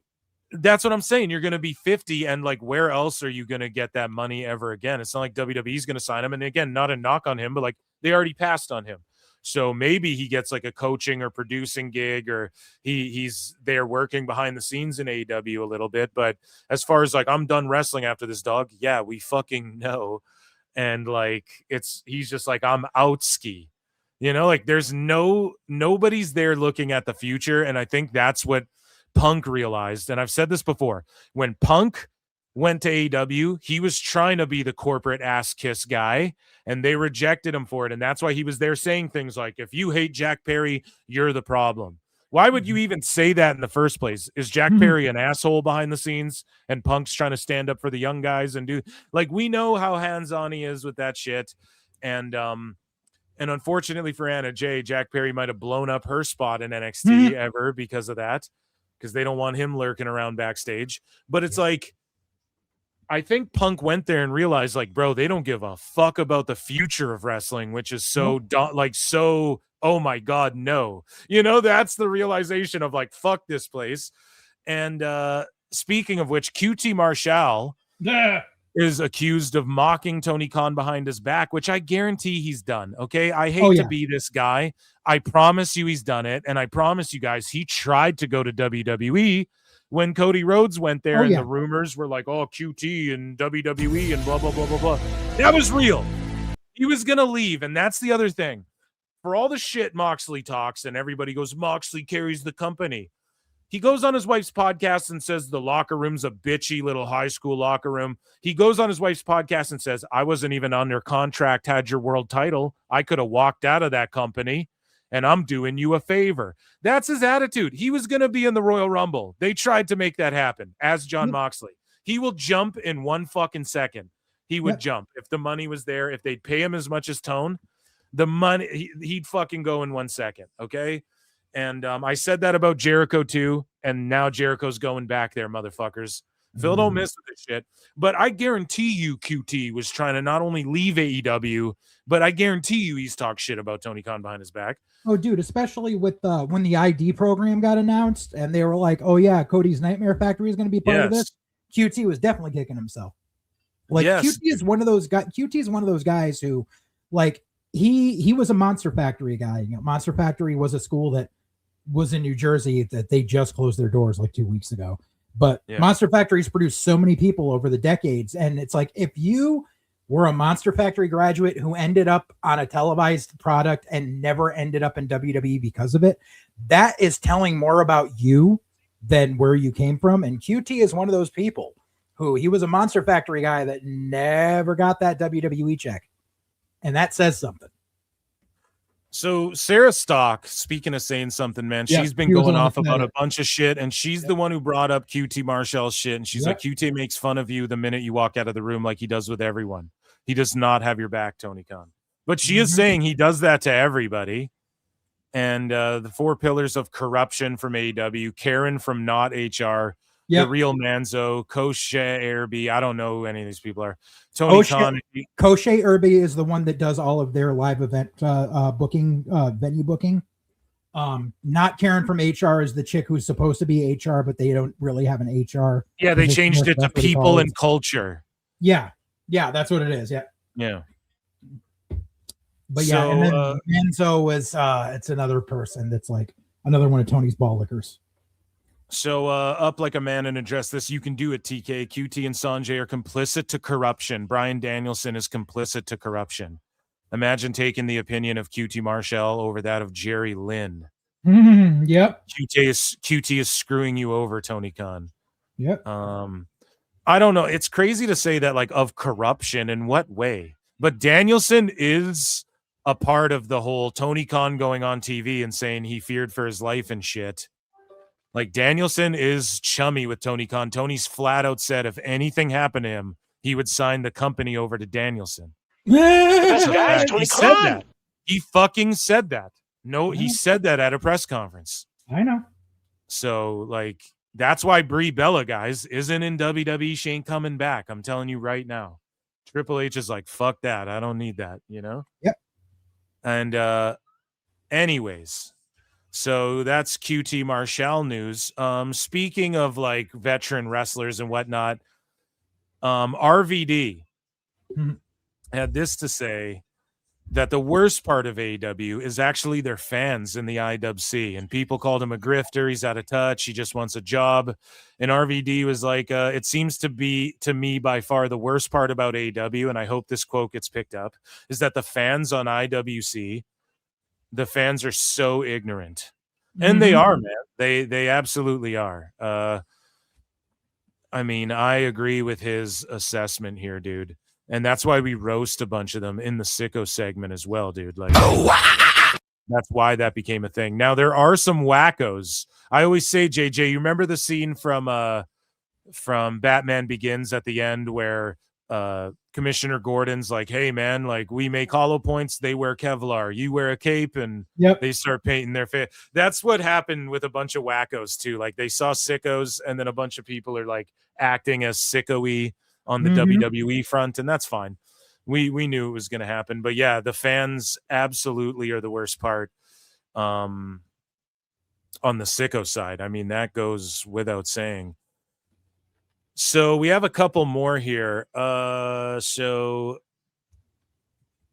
let's see. We talked about Ring of Honor. Red Velvet is taking on Lacey Lane. So Lacey Lane gets signed, sent right, and she didn't get an official graphic. I don't think so. She's on per diem, unless somebody unless there is an official Lacey Lane from AEW and Tony Khan, I don't believe it. I don't care what any dirt sheet says. Right. I don't care, because he will sign people exclusive to him as well, but you're only paid on appearance. And that's what guys like what was that guy, Slim Jimmy or Slim J or whatever? Yeah, that's what he was talking about when he got released or didn't get picked up or whatever. And that's why he was on Ring of Honor and Dark and all that shit, just wrestling his ass off, doing crazy ass moves. And even the sickos were like, man, Slim J, you know, he can flip around and he's still got it and all this shit. And and he was like, dude, I can't even afford my rent and shit after coming off an AEW contract. And that was because he was exclusive to them, and he had to do that stupid gimmick. Right. But he fucking was wrestling his ass off, like trying to get on a salary or whatever. So it's incredibly unfortunate. But Lacey Lane, aka Caden Carter, is on ROH wrestling Red Velvet for their fucking TV championship. So again, I wouldn't sign with Tony Khan unless he put in writing that there was like a plan for me in place. But then again, maybe Lacey Lane's like, whatever, I was going to chill for a while anyway, so let me take this Mark's money, and then, you know, and I'll still be able to work indies or whatever. But people were saying that she signed exclusively to AEW. I don't know if that's true, if they're just sticking her in Ring of Honor. Like, I didn't see the graphic or anything. I saw other people Photoshop their own versions of a graphic. Those weren't real. Yeah. So speaking of Unreal and the direction of AEW, these four world champions, you know, AEW's taking over. The AEW world champion, Samoa Joe, signed to AEW. The New Japan world champion, Konosuke Takeshita, signed to AEW. The CMLL world heavyweight champion, Claudio Castagnoli, signed to AEW. And the ROH world champion, of course, ROH is owned by AEW, but Bandito signed by AEW. Now, a lot of people say like partnering with AEW hurts your company and whatnot. This is sort of is CMLL seeing amazing success? Apparently they're selling out shows and doing all this crazy shit. New Japan isn't having the greatest success, but people are saying that it's starting to come back a little bit. AEW isn't seeing amazing success at all, but you know, motherfuckers are trying to convince people otherwise. And then ROH is just nothing. It's just like a nothing. It's like an AEW side thing that the people who watch Dark Elevation behind a paywall. Yeah, exactly. Like the people who watch Collision and buy the pay-per-views will go watch ROH or whatever the fuck, but otherwise people don't give a fuck. So I don't know if this is a good move for these feds or if this is like a fuck you, or is Tony Khan like, I need my belts on everyone because we're making plays for TV deals now. Yeah. Because TNA got a TV deal and now he's stressing, oh, we need ROH and fucking, you know, we need to really, what is this, man? When you look at this, is this an L for these feds? Oh, absolutely. It's, I mean, especially because, like, obviously it's Tony, you know, doing it because of the fact that it's like, oh, well, look, WWE, you know, is, you know, has their, you know, NXT people with TNA belts and WWE people with AAA belts and all this shit, yada, yada. So, and the thing is, because he knows he has the sickos on his side where they'll complain about that, but Tony does the same thing. And, oh, no, it's okay because Tony's bridging the gap. Tony's building bridges, yada, yada. No, he's fucking not, because we saw what happened the last time he did this with TNA years ago. Also, the whole thing with Claudio being CMLL champion, that's like, oh, CMLL's doing great houses. I don't think most people realize this, but when CMLL runs at Arena Mexico, it's free to get in. That's why it's always packed, because it's free admission. And they own the arena too. Right, exactly. So that's why. But the bigger question is like, so since WWE purchased AAA, you see these AAA events being held in the US going up on YouTube, but you see they're running in these venues that are, you know, even if it's a smaller capacity, are sold out. Versus before the WWE deal, if you look at like Triple Mania, it looks like they're in a freaking like beat up gymnasium somewhere and have like 200 people in the crowd. So that's where it's helping them. You don't see CMLL doing house show tours of the United States. The only time you see the only time I've seen CMLL like guys outside, like being draws outside of this deal, is when MLW brings them in.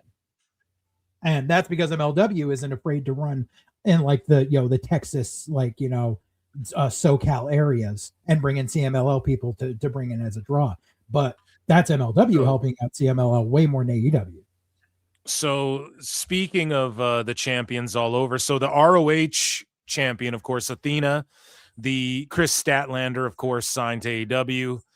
And then the Sia Emma Ella championship holder, Mia Mercedes Monea, is the CMLL World Women's Champion. And we'll see if like Claudio and Monet can help draw. But CMLL, man, they're women's champion and they're heavyweight champion. And also Claudio broke that guy's streak. He was like undefeated for like 3 years or some shit.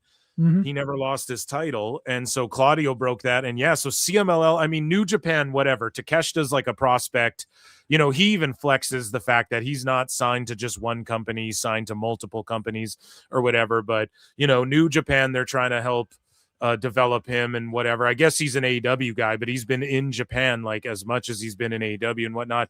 But and then in this graphic, it's like whatever. I mean, 2 of these companies are owned by Tony Khan, but in CMLL, dude, they're doubling down with like both of their top guys are Mercedes, Monet, and Claudio, like AEW people through and through. So again, you're just like, whatever. We can't even tell if it helps their attendances or not, because Dave Meltzer says they're selling out. They're doing gangbusters. They're doing their best numbers ever. And you're like, whatever. They're giving away the Sometimes tickets. in life, you gotta be a hoe. So Mercedes ain't drawn for them either and shit. Like you're right. Yeah. Okay. So speaking of CMLL and drawing, they drew a very famous name, WWE superstar Bad Bunny. Was sitting in the front row of Arena Mexico. He snuck in under a lucha mask. Because it was free. It's Bad Bunny. And like, look at the top row. So Dave is like, oh, they're doing gangbusters. They're closer to WWE. Sellout after sellout after sellout. This whole top of the arena is empty. Free. It's empty and it's free. Right. So the number they're doing is free, allegedly. Is that true? Yeah, ask anyone, because that was the whole big thing when they did that episode of Dynamite in Arena Mexico. Everyone was pissed off because they were like, why the fuck do we have to pay for tickets for this? Because they usually go to the shows there for free, because CMLL owns Arena Mexico, so they make all their money off of the merch sold and the concessions and all that stuff. Yeah. So Bad Bunny showed up under a mask because he doesn't want to get heat from WWE, but he obviously loves his lucha, you know?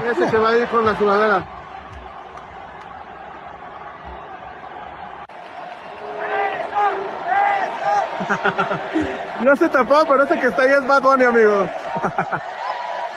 Bad Bunny en la Arena Mexico. But that's how much respect they have for, or he has rather, for WWE, that him and his crew showed up in lucha masks. But it's funny because I can't wait until Dave Meltzer, Glaze Meltzer, the guy who fucking puts over CMLL more than anything, okay, and glazes it harder than fucking anything. But he tried to say when Bad Bunny went to WWE that like he wasn't that famous. He tried to argue with people that Bad Bunny is not that. It's the greatest thing I've ever seen. And he's like, well, girlfriend's you know, kid doesn't know where he is. Yeah, my girlfriend's kid who goes to a predominantly Mexican school, and my co-host Garrett or whatever, who's a quarter Mexican or whatever he said. Literally, bro. He's like, he's Brian's a quarter. Last name is Alvarez. That Brian's last name is Alvarez. He's some sort of Mexican, I believe. Right, dude? And it's like, whoa. And he's like, well, he doesn't even know them or whatever. He doesn't even know Bad Bunny. It's like, yeah, dude, he makes like hip hop and fuck music, and you're like an old boomer. Gareth is like, you know what I mean? Looks like he caddies golf on the weekends or whatever. Like, you know, it's not for you. I'm sure you guys don't know what Bad Bunny is and shit. And he tried to act like Bad Bunny was nothing. He's going to hear, I guarantee we're going to get a clip of him being like, oh, he's a big superstar there. Right. It just shows you how hot CMLL is, Brian. I guarantee. Meltzer said what needs to get on that shit now. Be ready.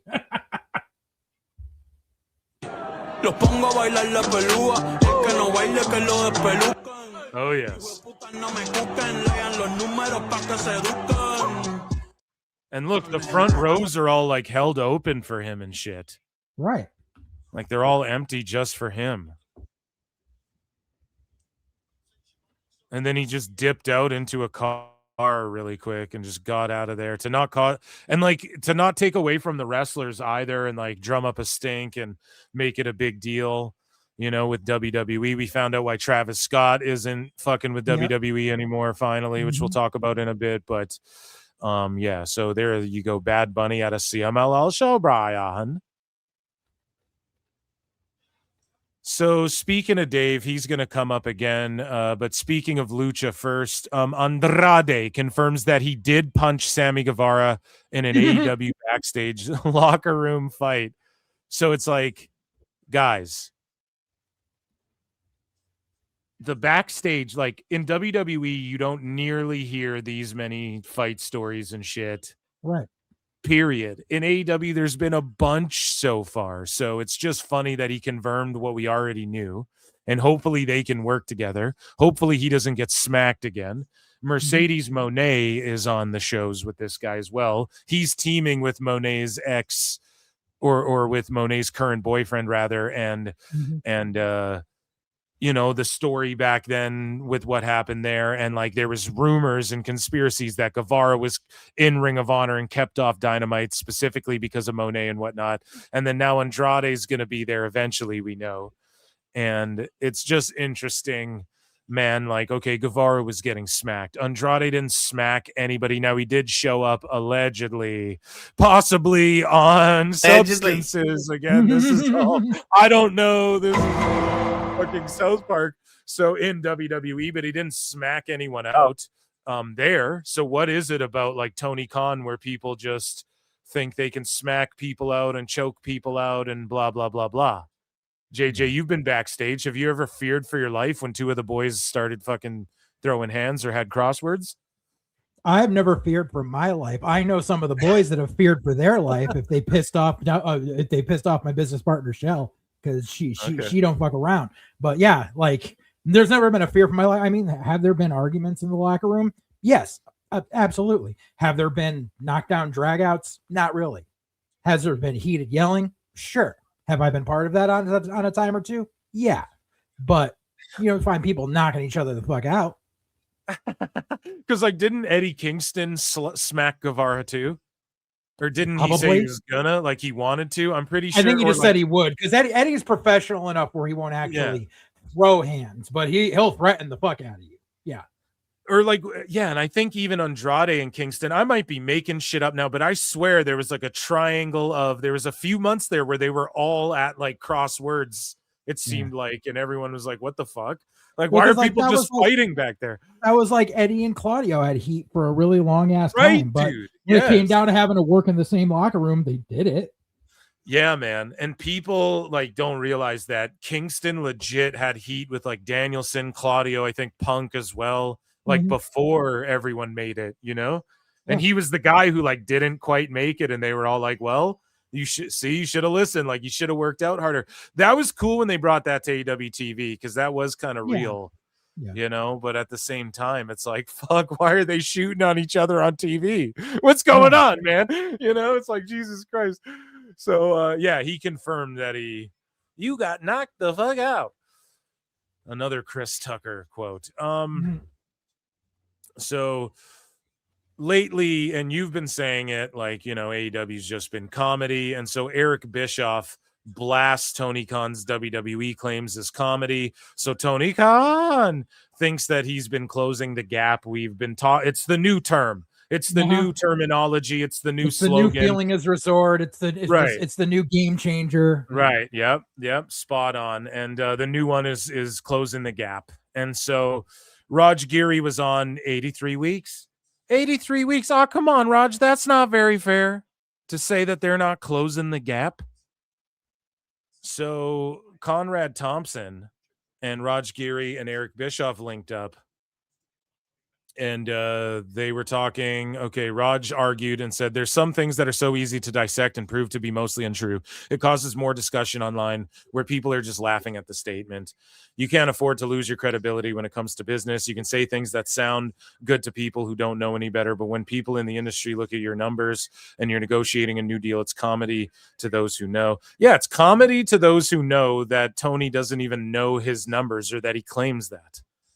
It's like, whoa, you're a liar or you're super shitty at your job or whatever, you know? So Bischoff had this to say. Dave Meltzer, ridiculously obsessive support to the point of delusion of Tony Khan and AEW has done more to hurt the brand than help it. He wasn't even asked about WWE. He brought it up on his own. That's the issue. Tony messed up by setting the bar so high, and he hit it until he didn't. Then the audience was disappointed. Managing the audience's expectations will continue while continuing to grow as an art form. Promise and make sure you over-deliver incrementally. And yeah, Eric Bischoff's spot on about that. And yeah, just this whole we're closing the gap shit. Like, it's just not happening. It's not true. And yeah, they need to shut up about that. But speaking of Dave Meltzer, we get into the juicy juice, the main event of the evening, if you will. But before that, actually, we had a Tony Khan appearance in Stranger Things, dude. Are you ready? Tony Khan was in Stranger Things. We have the God. Everybody, Ichi Nissan da. And check out youtube.com/@PhilMarksOut, where myself, JJ, and Lincoln Hawk did a Stranger Things 5 episodes 1 through 4 review. It was a live stream. Make sure you guys check that out. I'm going to do a video tomorrow over there reacting to the Supergirl trailer. Just whenever that drops, I'm going to hop on and do that. So make sure you guys check that out as well if you want to hear me yap about pop culture and whatnot. But Tony Khan, we have the exclusive footage. Stranger Things season 5 on Netflix. And here's Tony Khan, ladies and gentlemen. He appeared. And I do the run-in on him. Yeah, and you do the fucking running. So can you guys see the hair, the glasses? Look, man, it's the best guy right there. Oh my God, he best appears. guy is Tony Khan. He's there. Stranger Things, dude. And let's see. So Tony Khan's just working away where wrestlers work, right? This is at He's running AEW his headquarters. On a Commodore He's booking 64. his E-Fed. Yeah, it's not quite Dynamite. He's writing a long email to Dave Meltzer right now. And then check this out, man. I kid you not. Look at this shit. So he drops his pencils and whatnot. Oh my God. And JJ there's does the run-in. JJ, dude. Oh my God.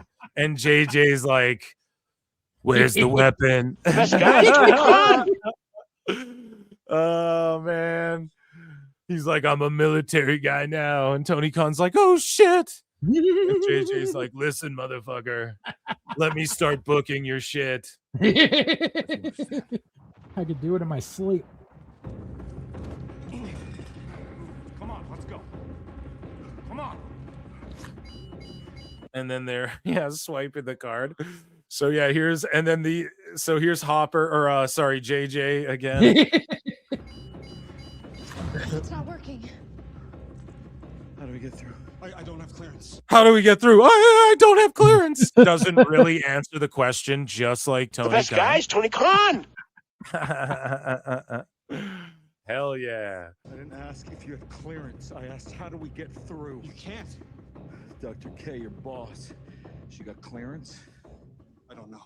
I don't know. See, he can't answer a question. It's Tony Khan. I'm telling you. Okay? And he had 3 cups on his desk. Yep. Triple cup Tony Khan. Thanks for your help. Oh, KO'd him. So like he feared for his life after this. He was like, oh, I feared for my life. I feared for my life. He called the Young Bucks to come after me again. Yeah. And then they spray up this closet. So this is TKO. This is Netflix. You see the red lights. Netflix came in with the deal on WBD, and they're like, he's in here. Quick, he's over here. And then they just fucking da. They light up this closet. Extra! Boom! And then Tony Khan, oh no. His fate when the deal goes down. When the deal happens and they announce Tony Khan when the fucking Netflix deal was announced. Oh my god. The best guy is Tony Khan. Oh my god. Oh my god. And so yeah, they got him by mistake. That was Tony Khan's debut. Round of applause. What an appearance. I want to see him in more movies. I want to see him play McLovin's dad in Superbad 2. Oh my god. That would involve Tony Khan having to have sex though. Oh. We're telling jokes, Sophie. Hey.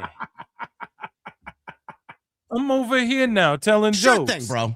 Sure thing. JD. So, the main event of the evening here in AEW news, that is, we still have WWE news to get to tonight, folks. So guys, sign up for Patreon. How many people have been watching tonight? We have 270-ish across YouTube and X. It was above that. Now it's a little below that. YouTube.com/@ProWrestleClips, Patreon.com/ProWrestleTimes. Okay. More watch alongs.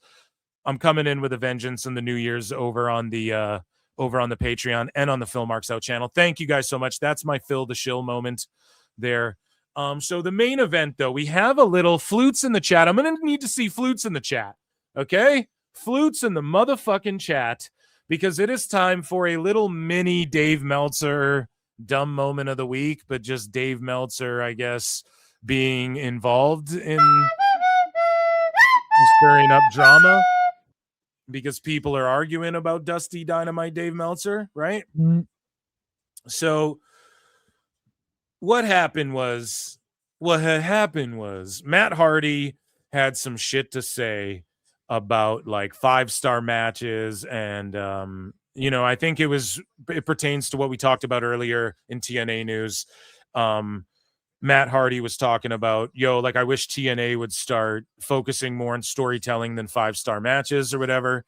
And so Dax Harwood had two things to say, one of which triggered Matt Hardy, and another one was like defending Daddy Dave Meltzer because of Dave Meltzer. And this is how Dave Meltzer like affects people's pay and shit. Like he promotes these 5-star matches, and Tony Khan wants all the 5-star wrestling merchants and shit. And FTR, what they did with the Briscoes, I think was brilliant. I think it was phenomenal. And sure, if you want to call them 5-star matches, sure. But Tony Khan will like never let none of those guys go. Like to him, they're safe, man. He signed the FTR up for like 7 years or some shit. Okay. That's the rumors. Mm-hmm. Like he signed them up for like 8, or he was handing out these 8-year deals. We know that like Kingston signed a long one. MJF allegedly did with that whole no-show thing. That was a work, and he like renegotiated, got a bunch of money at that time or whatever the fuck. That's the rumors. That's what I heard back then. I don't know. I'm not a dirt sheet. Fuck what I'm saying. But prove me wrong. Someone prove me wrong. That's all I'll say. But no, I don't even care. But and then we know Osprey signed a long ass one, right? So these people were signing long deals, whatever. FTR apparently signed like a long ass deal, and then that's when Dax really like shut down his pod, started like shilling more, all that shit. So either way, Dave Meltzer gives him 5 stars. He gets more pay from Tony Khan, right? Mm-hmm. And it's because he needs money to feed his family. And every single post is about, I need to put food on my table to feed my family. I love my daughter almost as much as I love Tony Khan. Yeah. And so Matt Hardy just had something to say about 5-star matches, Dave Meltzer, whatever it was, right? And Dax had this to say in response to whatever Matt Hardy said, and I'm blocked by Dax, but he goes, I think in wrestling, the older you get, the more you complain about 5-star matches and how to feed your family. I also think the older you get, the more you secretly wish you had 5-star matches, because that's what helps me feed my family, whatever a 5-star match even is. And then And then this guy Aquaman is like, well, I'd say the solution is stop listening to the critics and morons like Dave Meltzer. So Right. true. We're going to circle back to that. Okay. And then Matt Hardy responds and he goes, I think on wrestling, he goes, I think on wrestling Twitter. You do the whole thing in Broken Universe. If you're going to decide to moan about someone's take, you should at them, Dax. I also think the older I get, I give less than a fuck about what someone on the internet thinks of 5-star matches. What I care about what our matches are, drawing at the box office and how they make people feel. I enjoy FTR's work ethic and talent. I also think AEW emphasizes matches more than story, character, emotional investment, and it makes it challenging to grow your audience from a niche core, which is my opinion. I want AEW to succeed. It's good for the industry. I love and enjoy great matches that get me emotionally invested. I don't secretly wish I had 5-star matches, whatever a 5-star match even is. Who's wrong? Who's right? Who gives a fuck? As long as we all enjoy wrestling. Your words in the same thread. So boom, Matt Hardy cooked him there. And I see a lot of the IWC saying,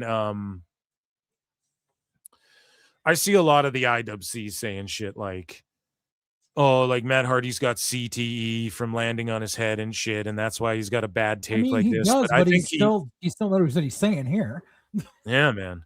And so Dax had this to say, and this is what he said in response to that dude who's like, stop listening to Dave. So Dax is like, I think calling Dave a moron is insane.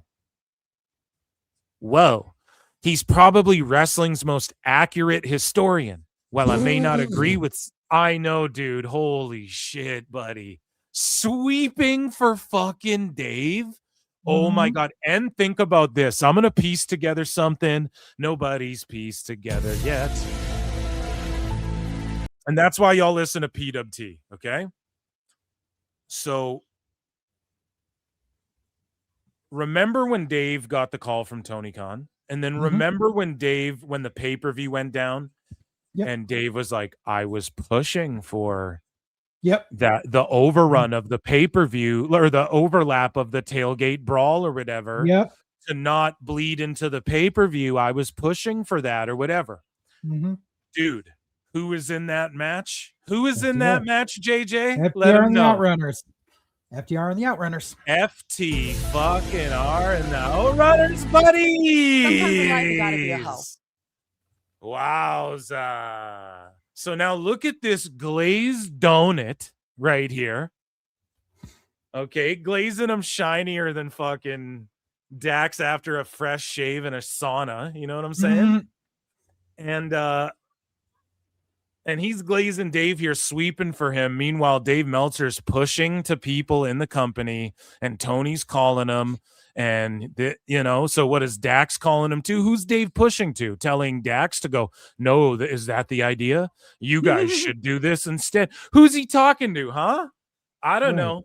I'm sorry, but if any fucking jackwagon Mark who's never set foot in the ring tells me to go over my time allotted, I'm not going to listen to that shit. And that, I don't know, maybe that's just because I'm a grizzled old fucking veteran. I don't know. It just seems normal. Dude, that's all I'm saying, though. I'm connecting these goddamn dots. Lex. I don't know.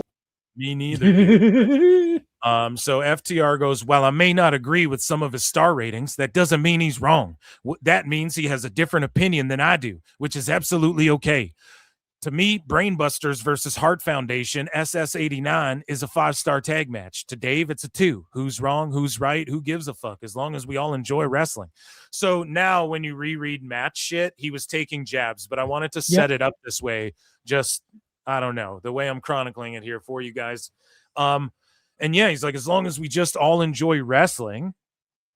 Bro, what are you talking about? Then why are you even commenting on this shit? Right. Shut the fuck up then. Like, this is the shit that, and then you're sweeping for Dave, who's pitching ideas on your fucking matches in the company according to him. Right. And then falsely copyright striking the video where I exposed that shit on my channel. What the fuck is going on here, dude? Come on, man. We can see through this shit. We can see right through this shit, dude. We're smarter than that. And so Dax, the first part, he goes like, I think calling Dave a moron is insane. And so I responded to both of his shits. He has me blocked, so who cares? Oh, look, they went pretty good, like 4.2K, 130 likes. That's pretty good. And so I go, no, Dax. So to me, this is my response. I wrote, no, Dax. Dave will condescend you and argue with you if you say it's just his opinion stars. Because he's playing the whole, who cares? What does that even mean, 5 stars? Well, according to Dave, it's like the end all be all. And he will literally talk shit to you if you question that. And I say, and he goes, me, and Phil goes, he claims they are objective and that he's never wrong. Dave is wrong. He is dumb. He is a shill. Your boss phones him and he pitches ideas. He said as much openly. The most accurate historian until the internet. The last 30 years have passed him by and his bullshit from the previous 30 has been exposed. Yep. Sweeping for TK bucks is fine. That's your boss. I never criticize anyone for like any of the wrestlers. Like, yeah, is it cringe? Sure. But like, okay, they're going to bat for AEW. They're getting paid by Tony Khan. Yep. I just wrote like, that's fine. Sweeping for Meltzer in 2025 is a lol cow activity. And it is. And my second, because then I saw this one after, like I didn't see that. I think in wrestling, the older you get, whatever. And so I responded to this as well with a screen grab because that's all I could do. But I said, the Hardy Boys, people send me this shit. Thank you guys who screen grab shit and send me them as well. The Hardy Boys have more memorable matches. This is what I wrote. The Hardy Boys have had more memorable matches, have drawn more at the highest level of the industry than Dax ever could or will. The Hardys innovated and elevated at the highest level. FTR did shit that every tag team did before them at a high level. There's a massive difference. And I don't know why I was so grouchy towards FTR here today, but it's just, this is why. I know why. When people start like protecting Dave and shit, and then saying egregious shit, it's like, no. Like, you got to nip that in the bud. That's got to be checked in some way. Like Dax already blocked me before. Maybe he'll see that. I don't care. I'm not looking, I don't need him to fucking AI print me on a shirt like to JD or whatever, living rent free in his head. I don't care about none of that shit, but it's just like, man, it's super cringe when then you're like sweeping for Dave, who then who previously talked about pitching ideas in your match. Like, you think I'm dumb? You think I'm too dumb? I can't piece together and it's more and more is not being revealed every year, but how fuck this is. So he's talking to Dax then. He's talking to Dax or Tony Khan. We know Tony's phoning him, so he's talking to him, and he's talking to you, Dax, about your match or what? Or okay, maybe it wasn't you, then it was for surely Tony Khan, but now you're just raising eyebrows and shit. And he's given you and your tag matches 5 stars and shit with the Briscoes, and then you guys signed these long ass deals, and you're getting paid super good, and you're likely going to retire in AEW. And maybe I'm looking into it too much. I don't know, JJ. What do you think? No, I completely agree with you on that entire aspect, especially with just the whole. I think that was the thread where I chimed in because I myself, I used to be a huge Revival fan. Like, I literally still have, like, I had their first T-shirt that got released when they were in NXT still. And I never. I like them still to this day. I do not fucking. Just wrestling. It's like with Chris Benoit. If you put on an old school Chris Benoit match, all that other shit, whatever, I'll watch it and like, damn, he's good. FTR, I think they're fucking good, and I'll always be a fan of like the tag matches they put together. See, I can't even watch their shit anymore because it's like I pointed it out earlier. I pointed it out earlier today, like even besides the cringe, but like you watch any FTR match now and it's like, okay, you've taken a bunch of double team moves that you thought were cool from 80s teams. And now you go out there and you do a greatest hits package of them. And in all reality, you want to sit there and act like you're the greatest tag team alive. No, you're the equivalent of this, of a really popular cover band who's mad that they're not headlining Coachella because that's not your fucking league. Yeah. And like, I'm not saying anything out of turn by saying you like the Hardys innovated and elevated shit. Oh, and shout out Natty Neidhart, who fucking followed PWT, by the way. But another Canadian there. We got to support each other, have each other's back. But what was I gonna say? I fucking forget. I was saying something. What was I saying, JJ? I just totally Stop forget. glazing Dave. Yes, exactly. Just stop glazing fucking Dave. That's what it boils down to. And that, ladies and gentlemen, was AEW The best guys, news. Tony Khan. Absolutely. I hope you all enjoyed the AEW Sometimes in life news. you got to be a hoe. And yeah. Why was that not the finish? I'm not sure. So Fletcher and Bailey are just going. That's sort of why I got distracted too. Like during my ramblings, I was watching all this, the fucking sit out power bomb into the fucking.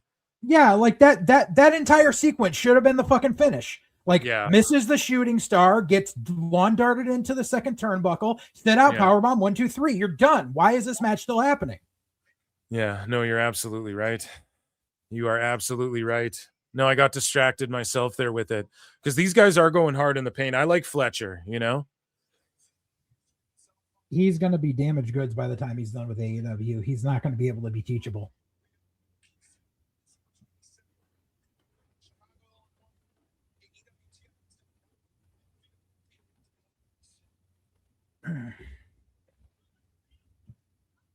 And then we have a world title match. So that match will go like a solid 15. It's Samoa Joe. He's not going to go too crazy. Depends on what time you come out. Yeah, you're right. You're right. Make sure you guys are hitting like, subscribe, check out my friend's channel, Full Circle Radio Network. And I'm over there. I do pods with JJ, and we were like Jocktobering his old Fed where he does commentary, and you know who is all there, like Jason Knight and Just Incredible, Tony DeVito. Just Incredible, Vito. Yeah, fucking we had Mercedes Monet's ex-husband before he was making gear. Yes, he wrestled there. I didn't even know the guy was a wrestler. Oh, he's a fucking phenomenal worker. And we watched his match, and he was actually really good. He was y'all's cruiserweight champion, DPW back in the day. I have so much footage that I'm going to have to transpose over the next few months. Yes, I love it, bro. I love it. I can't wait. I told the PWT universe on like the fall, I think on Member Monday or whatever, I was like, man, I had so much fun that I was like, oh, I hit you up. I DM'd you. I'm like, next time you do that, like, I have to, right? Because I actually am like invested in like the storyline, you know, we went through a couple shows and shit. Yeah, I'm editing that. I'm editing that. It should be up. It should be up before the weekend. I'm just trying because I got like a bunch of shit going on right now. So hopefully it'll be edited and uploaded. Yeah, like, you know, people invite me on to talk wrestling and shit, and I go and talk, but that was like actually fun as fuck. Then, you know, like I'll go on and give some of the takes I give on my own show and stuff, and I get the assignment, right? I'm opening myself up to another audience, but like when I get invited to do shit like that, bro, that is my favorite type of shit. Like Jocktobering old wrestling DVDs, like that was so fun, man. Yeah, it was awesome. Yeah, we got to do that again. There's a side company that we did. I helped book. We did one show in 2014. I have to track down the DVD so I can transcribe it, but that show is a beautiful train wreck, and I'm gonna have I'll make sure to have you on for that. It was for this like knockoff Dirty Lucha show that we did. That, oh boy, what a night that was. I'm so down. And tell Ed to come. Oh yeah, he will. He was there in person for that show too. Yes, so he can give the insight. Yep. Cornette calling Mike Bailey Ricky Steamboat's daughter still kills me. Guys, super chat in, gift the membership, or become a member for 99 cents. You can support PWT directly. Thank you guys. Patreon.com/ProWrestleTimes. Okay. What else are you guys saying here? What are with these shitty kicks? Speedball truly is a cold-blooded killing machine. Yeah, remember Joey Janela said he could kill like 90% of wrestlers or whatever. I like Mike Bailey, but me like too. he's a big fish in a small pond. He's not a national TV type of guy. He's an indie wrestler. Like, Baron Corbin would fucking strangle Mike Bailey to death. Here, he's gonna get the win. I told you guys. I called this one. Or is it a kick out? Way too much fucking kickouts. Never mind. It's AEW, so you never know. Right. That's they're the still problem. fucking going. Like, this is the I problem. know. It's just too much, man. That should be the finish. Natty is fucking awesome, Phil. I know, dude. She followed me. I was like, nice.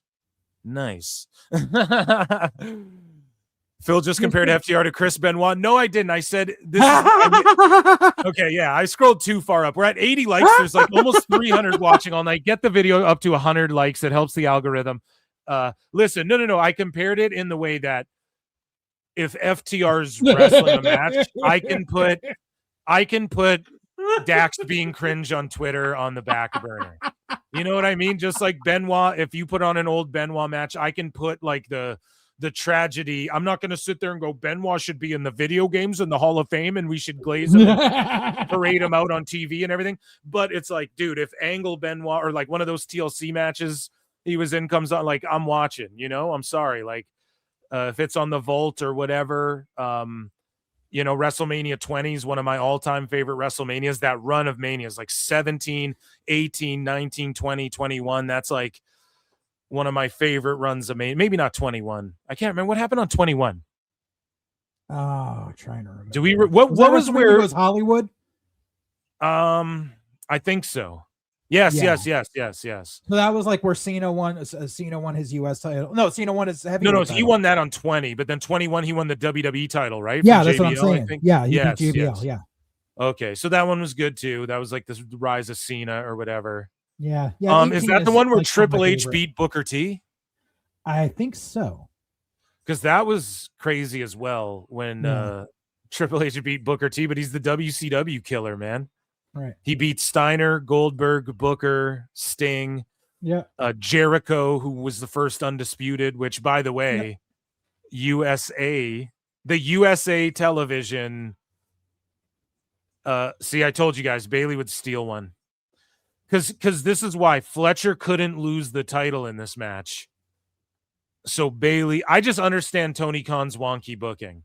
And not that this doesn't, like, this does make sense, but then this leads to a title match down the line, and Briscoe just, that's right. He already lost it to Mark Briscoe, so I'm a dumbass. But yeah, exactly. What This I mean, is part of the freaking Continental Fuckboy Classic. Right. Sorry. No. But the whole thing is that Fletcher has been, because I didn't mention before, he loses these big matches, but yeah, because what's been happening is he's only losing these big ass matches. And he's been booked so strong, beating like everybody on his TNT run. So in this tournament, he doesn't lose. Everyone has to get points, right? So he doesn't lose anything by fucking losing a match here in this tournament to Mike Bailey, especially with like a roll up after he kicked out of everything. That buries it for everyone at home, but for us, we're like, whatever. So he doesn't lose his shot. He's still going to come out winning this title. And yes, he lost his title. He's gonna lose the finals of that bracket to Okada, and he's gonna flip. Oh, do you think Okada still retains it? Yeah. Ah, man. They've just been there and done They have that. nothing else to do for him. And plus, like, it's just the whole convolutedness of, well, Okada's the unified champion, but the Continental's part of that, but it's really not, and blah, blah, blah, because Tony Khan doesn't know shit about shit. And it pisses me off that Tony will take this tournament to where he will let people get losses. Because every year, that's why I knew he was going to do this with Mike Bailey. Because Mike Bailey and Kevin Knight, he does want to push them. Just they're as a tag now, but they're on their TV so much that for sure Tony Khan is like going to push them each as singles as well at some point. They're going to split up, feud each other. Like, obviously, Bailey's on TV so much, right? And look at Oh, go ahead. No, you can go ahead. No, every time this freaking stupid tournament runs around, I just like I fight the urge when we like talk about anything on our show to just put up the clip from Basketball where the two commentators are talking about. So that takes us into the 8th week of the tournament for the round robin and that, which if this results in a tie and this team has this many points, then it goes down to the man-to-man sack race on the 3rd Sunday of this month. Like, that's all this fucking tournament is every time they try to talk about it. Yeah, I just think TNA tried this before and it just didn't really work. And but the point I was making was it's fucked that Tony Khan will give losses to people in this one every year who like he'll avoid everyone getting pinned in that casino gauntlet. And that's what makes that match shitty. Like, it should just be elimination. Right. But he doesn't realize like you could smash someone over in that match that way. But instead, it's just one fall to a finish. So it's just everyone gets their shit in, high spot finish. And then in this tournament, though, he'll give like Fletcher a loss where he can afford it here to where it doesn't really hurt him. And it's like, dude, in that gauntlet match, if it's falls count anywhere, pins count anywhere, or like anything goes, because we know it's no DQ, it's like at least then you could like, yes, everyone's getting pinned. Like, you're already willing to beat people in the C2 or whatever. Moxley took an L in this thing. So, and why did he wait to give Claudio the win during this thing? Because now it's like, oh, Moxley's on this string of L's, but this L was in the C2. And Claudio's the CMLL champion. Exactly. So he can't take an L right off the gate. Now. Yeah. So to me, man, I just think it's like kind of predictable, but like I'm not triggered by that. And the crowd popped for Bailey there. So good for him. We have WWE news to get to. Are you guys ready for it? What is chat saying here? King Dingaling 413 has been a member for 6 months and says, I can watch someone who looks like Eddie Kingston fight at a dive bar after he got done creeping out a table full of women. I usually hear that same sentence, but they replace dive bar with Waffle House. What are you saying? I like food when I do Muay Thai. I love Eddie. I love Eddie to death. Like I said, here's my issue, and I've said this before. During that whole, like when Eddie like snapped his shins and had to take that year off. So remember, prior to that, remember it was the beginning of like 2023, I think, when Eddie said, "I'm quitting smoking and I'm going to get in the best shape of my life so I can go for one run as AEW champion." And then that never happened. And then he got injured, and like. An injury like that, like I've dealt with many surgeries in my life, and even at home rehab and physical therapy, like you have to be active. That entire year he was gone, he could have used to lose weight and get in decent shape, and he didn't. And I'm kind of mad about it because he could have proven people wrong. I don't blame you, man. I don't blame you. Okay, guys, it is time for WWE.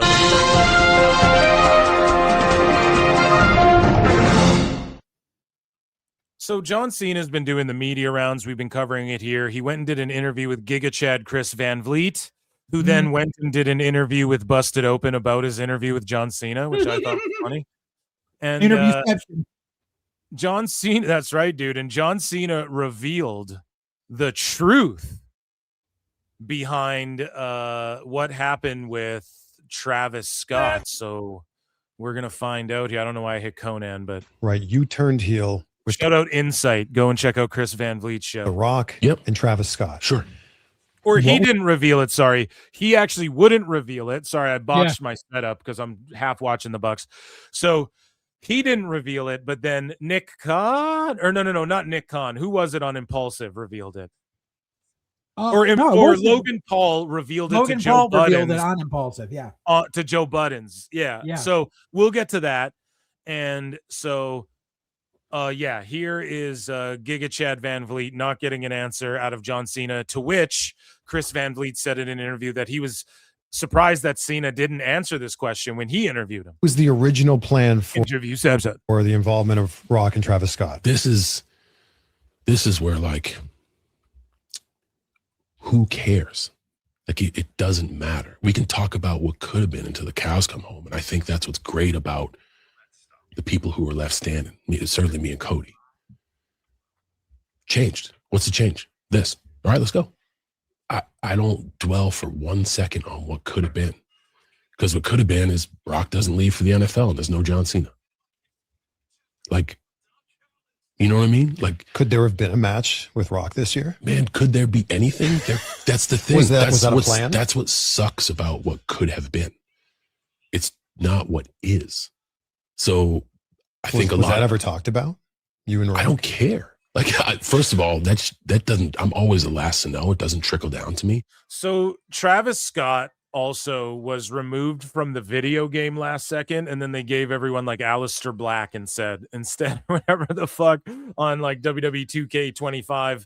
So there's clearly enough heat on him where they were like, what the fuck happened?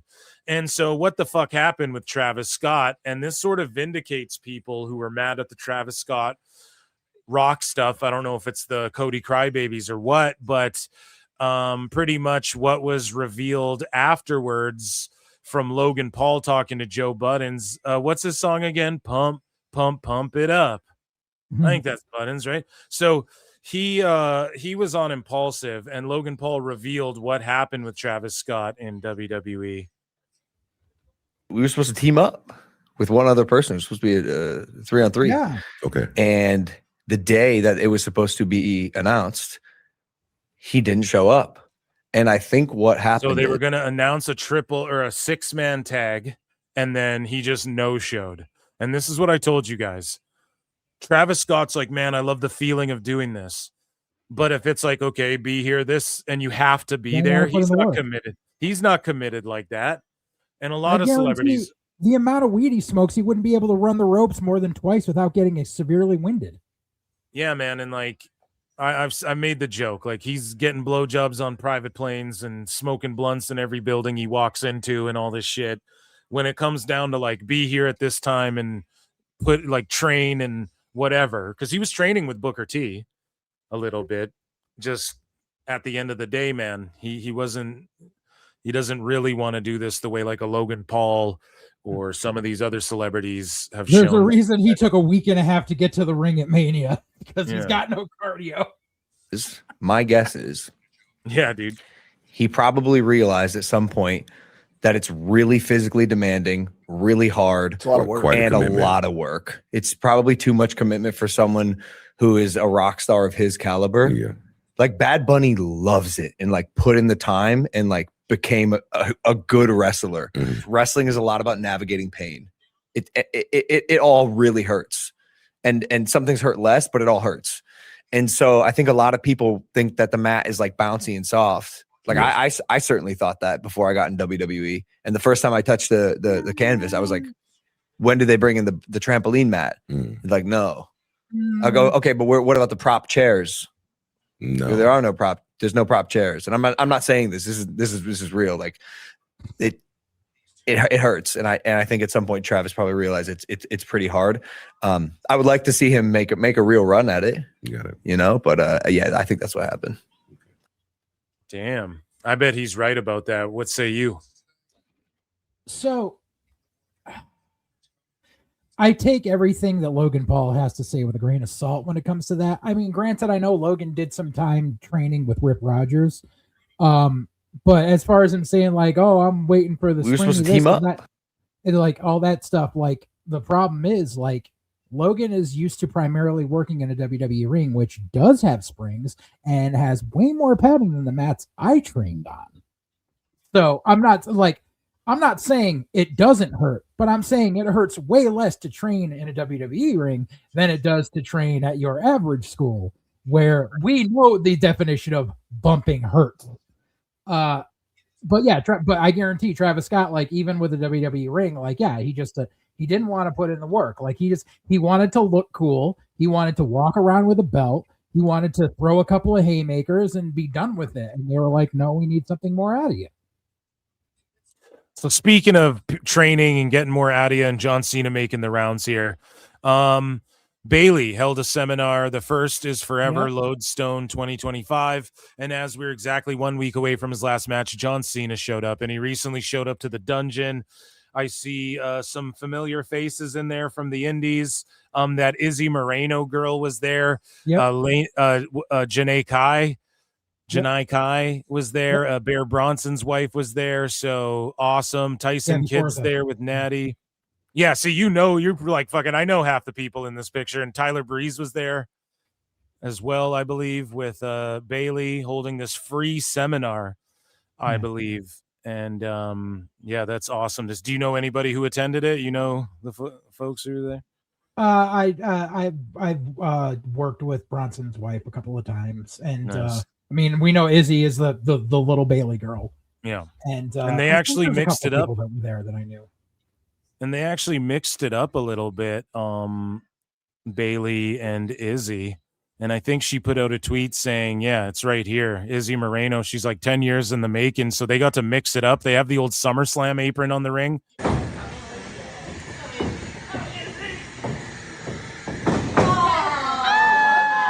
You know they are going to keep a swift eye on that little girl. She's so professional, dude. Do you see the videos that they make on that she makes?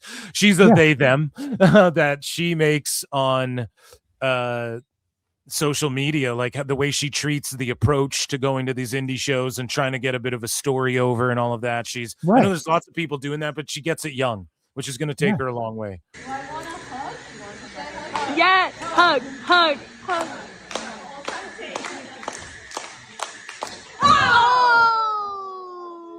Healing on her. Mm-hmm.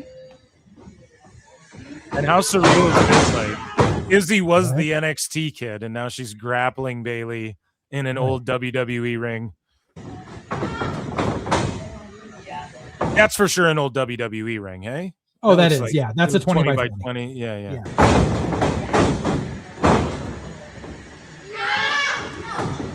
you're gonna have to wait another 10 years. Stay tuned for the next chapter. That's awesome. You love to see that. So John Cena continues to make his world tour here. And he was on JRE and whatnot. We have more clips from Giga Chad Van Vliet, but his WWE, it was just called like Interview on WWE's YouTube channel, but he shares that he signed a 5-year ambassador role deal with WWE. So I had always said, listen, if Tony Khan was about it, he would The best guys, Tony Khan. just throw 10 million on the table. Cena, come here One for match. one Yeah. match or whatever. If he was really about it and he had infinite bucks, but that can't happen because Cena signed a 5-year ambassador role. He even said that we'll see him on screen from time to time, but in a suit. And I'm here for that, Eric. I could see him being GM. I say make John Cena the commissioner, who comes out like old school Vince McMahon style, like he comes out once in a while, right? And he like lays down the law whenever Adam Pearce and Nick Aldis are like struggling to get shit together. They call him the commissioner, John Cena or something. That would be really cool. And hopefully he can just be there to partake and transcribe like knowledge, pass it on to like the next generation and shit like that, because they're all pre-programmed. So I said transcribe, Brian. Right. What do you think about that, John? What do you think about that, though? John Cena, net positive, him being around backstage, right?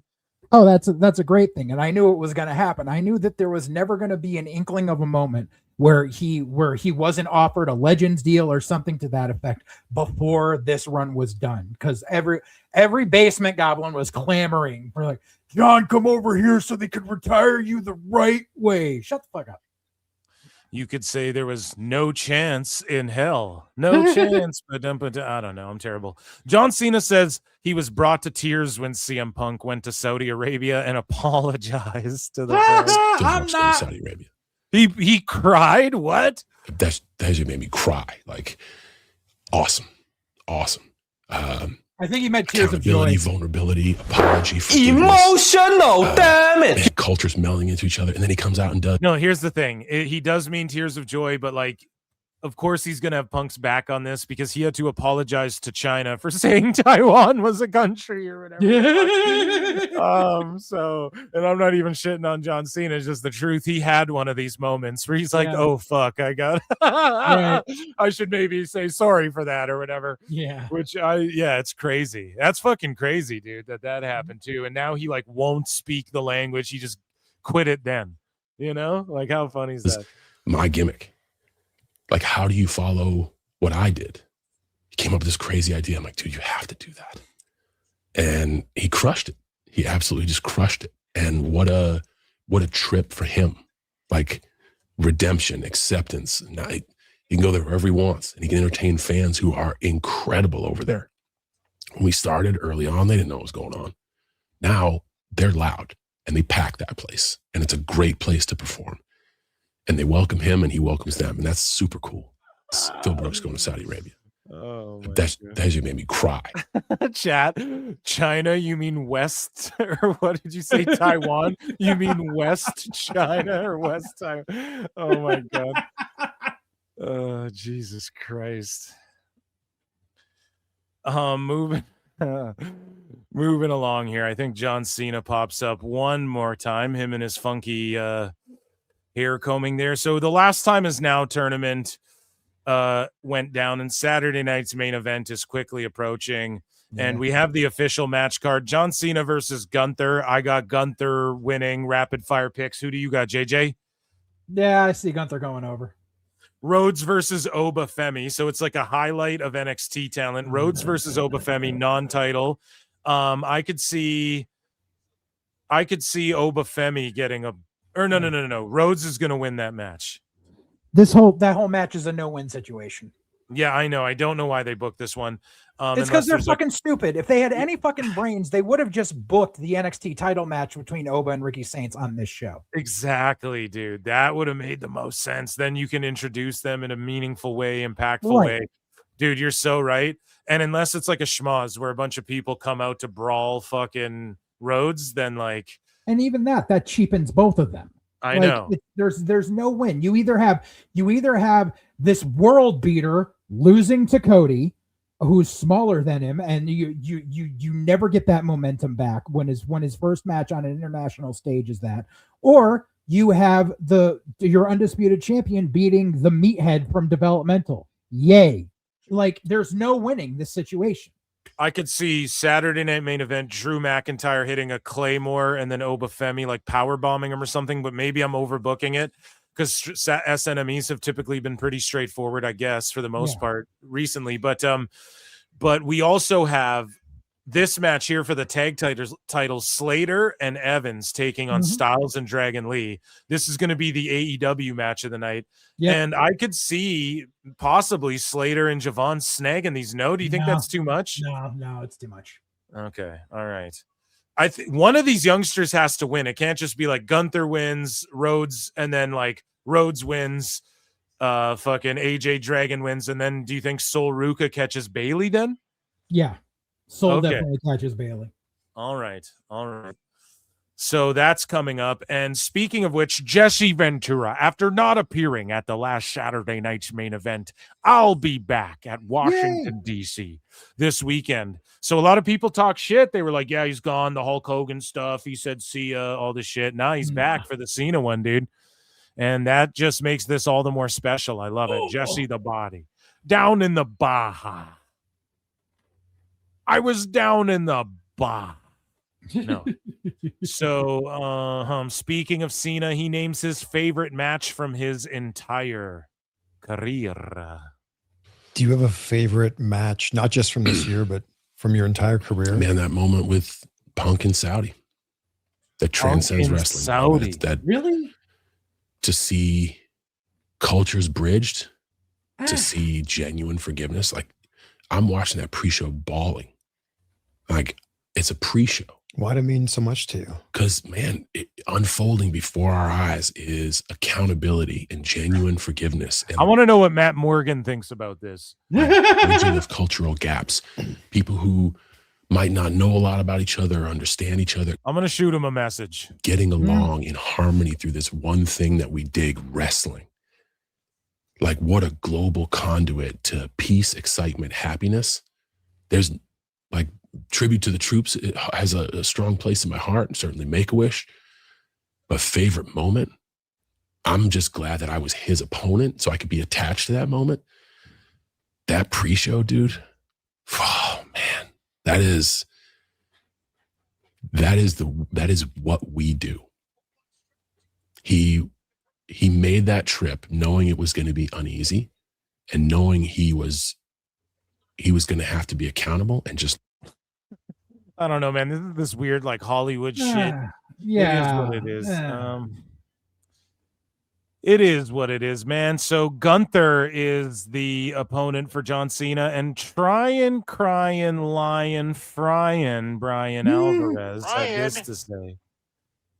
At this point, there's no set runtime for Saturday night's main event, so everyone will get all the time they need. Cena versus Gunther is currently scheduled to open the show, and Cena will get as much time as he wants. So they're now saying watch, it's going to close the show.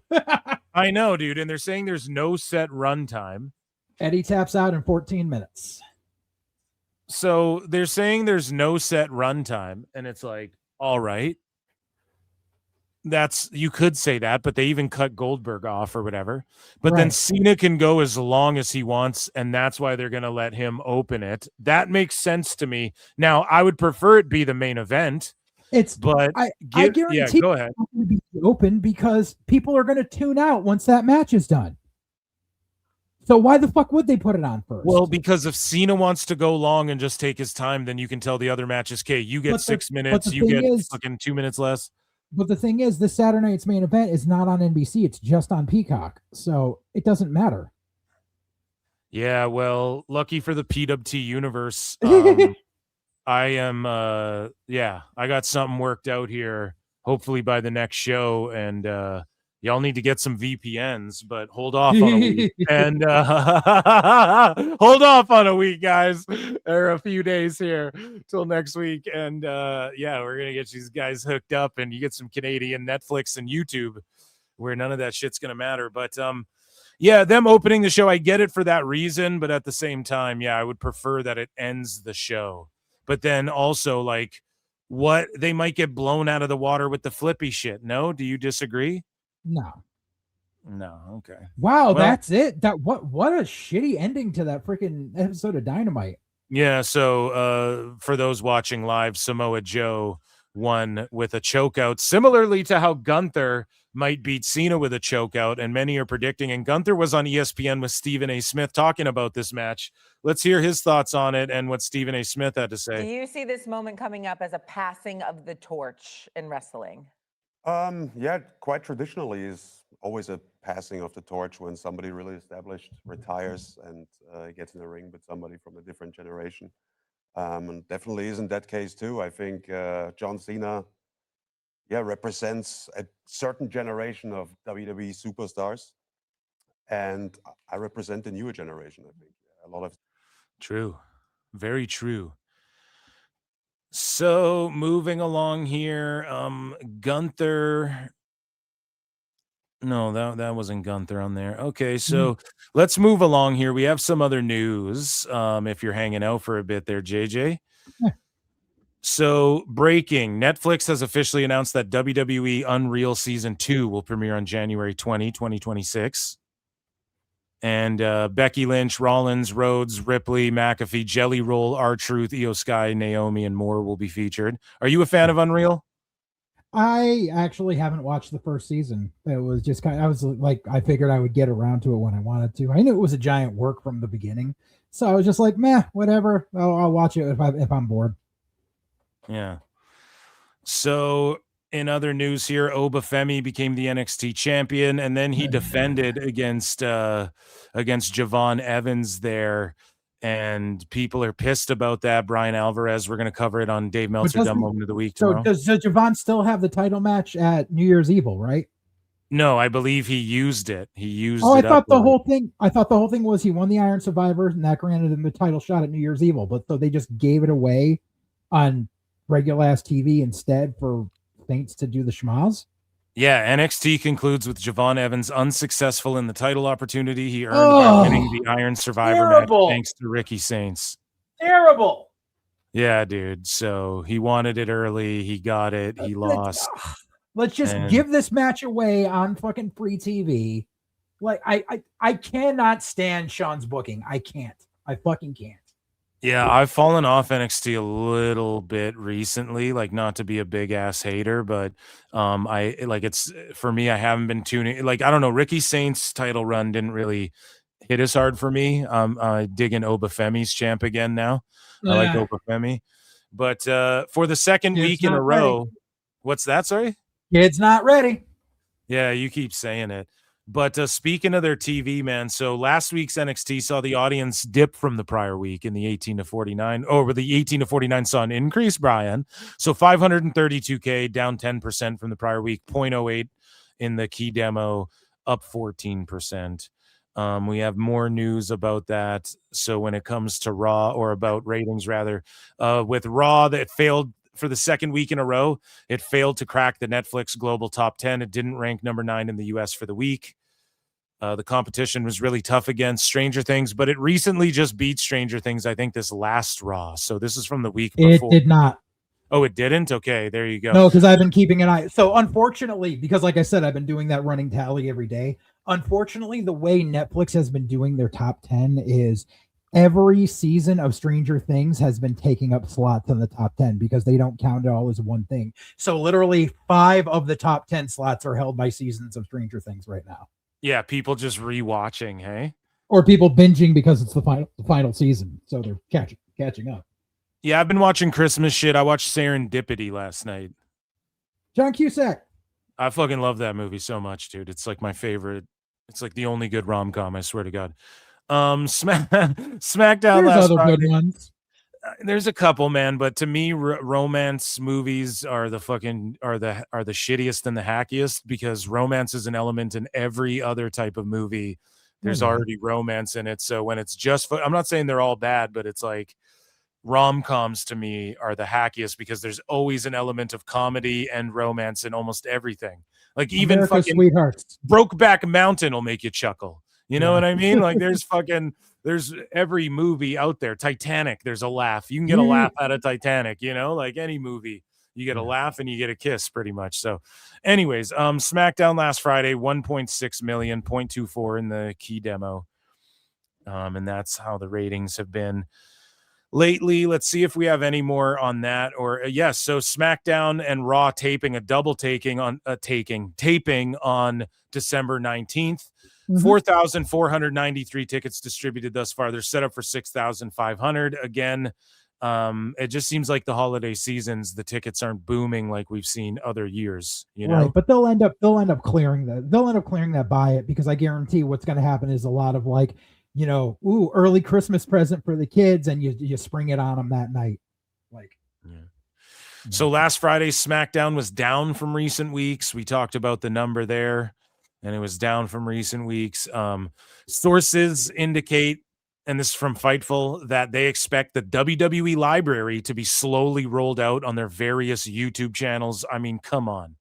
We already fucking know that. I've already fucking told you guys. Clearly, that's what's happening. That's the smart play. It makes more sense to put it on your YouTube channel instead of, and then just sell ads on it whenever someone decides to click on it, instead of having obscure matches or fucking Raws from like 2009 that nobody's going to watch just sitting there taking up space on fucking Netflix. Like, as a fan, I get it totally. But from WWE's perspective, like, okay, let's say one person's going to watch it like a month, let's say. Well, we can still get ad revenue from that.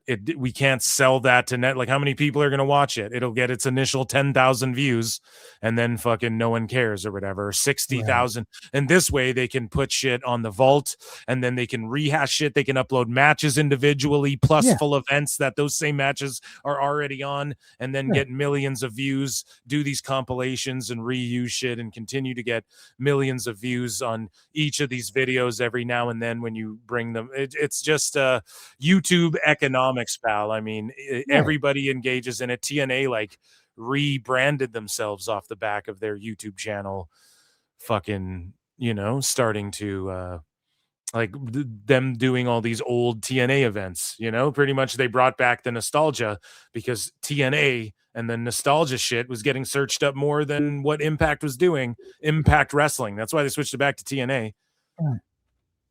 So moving along here, just in the TV realm of things,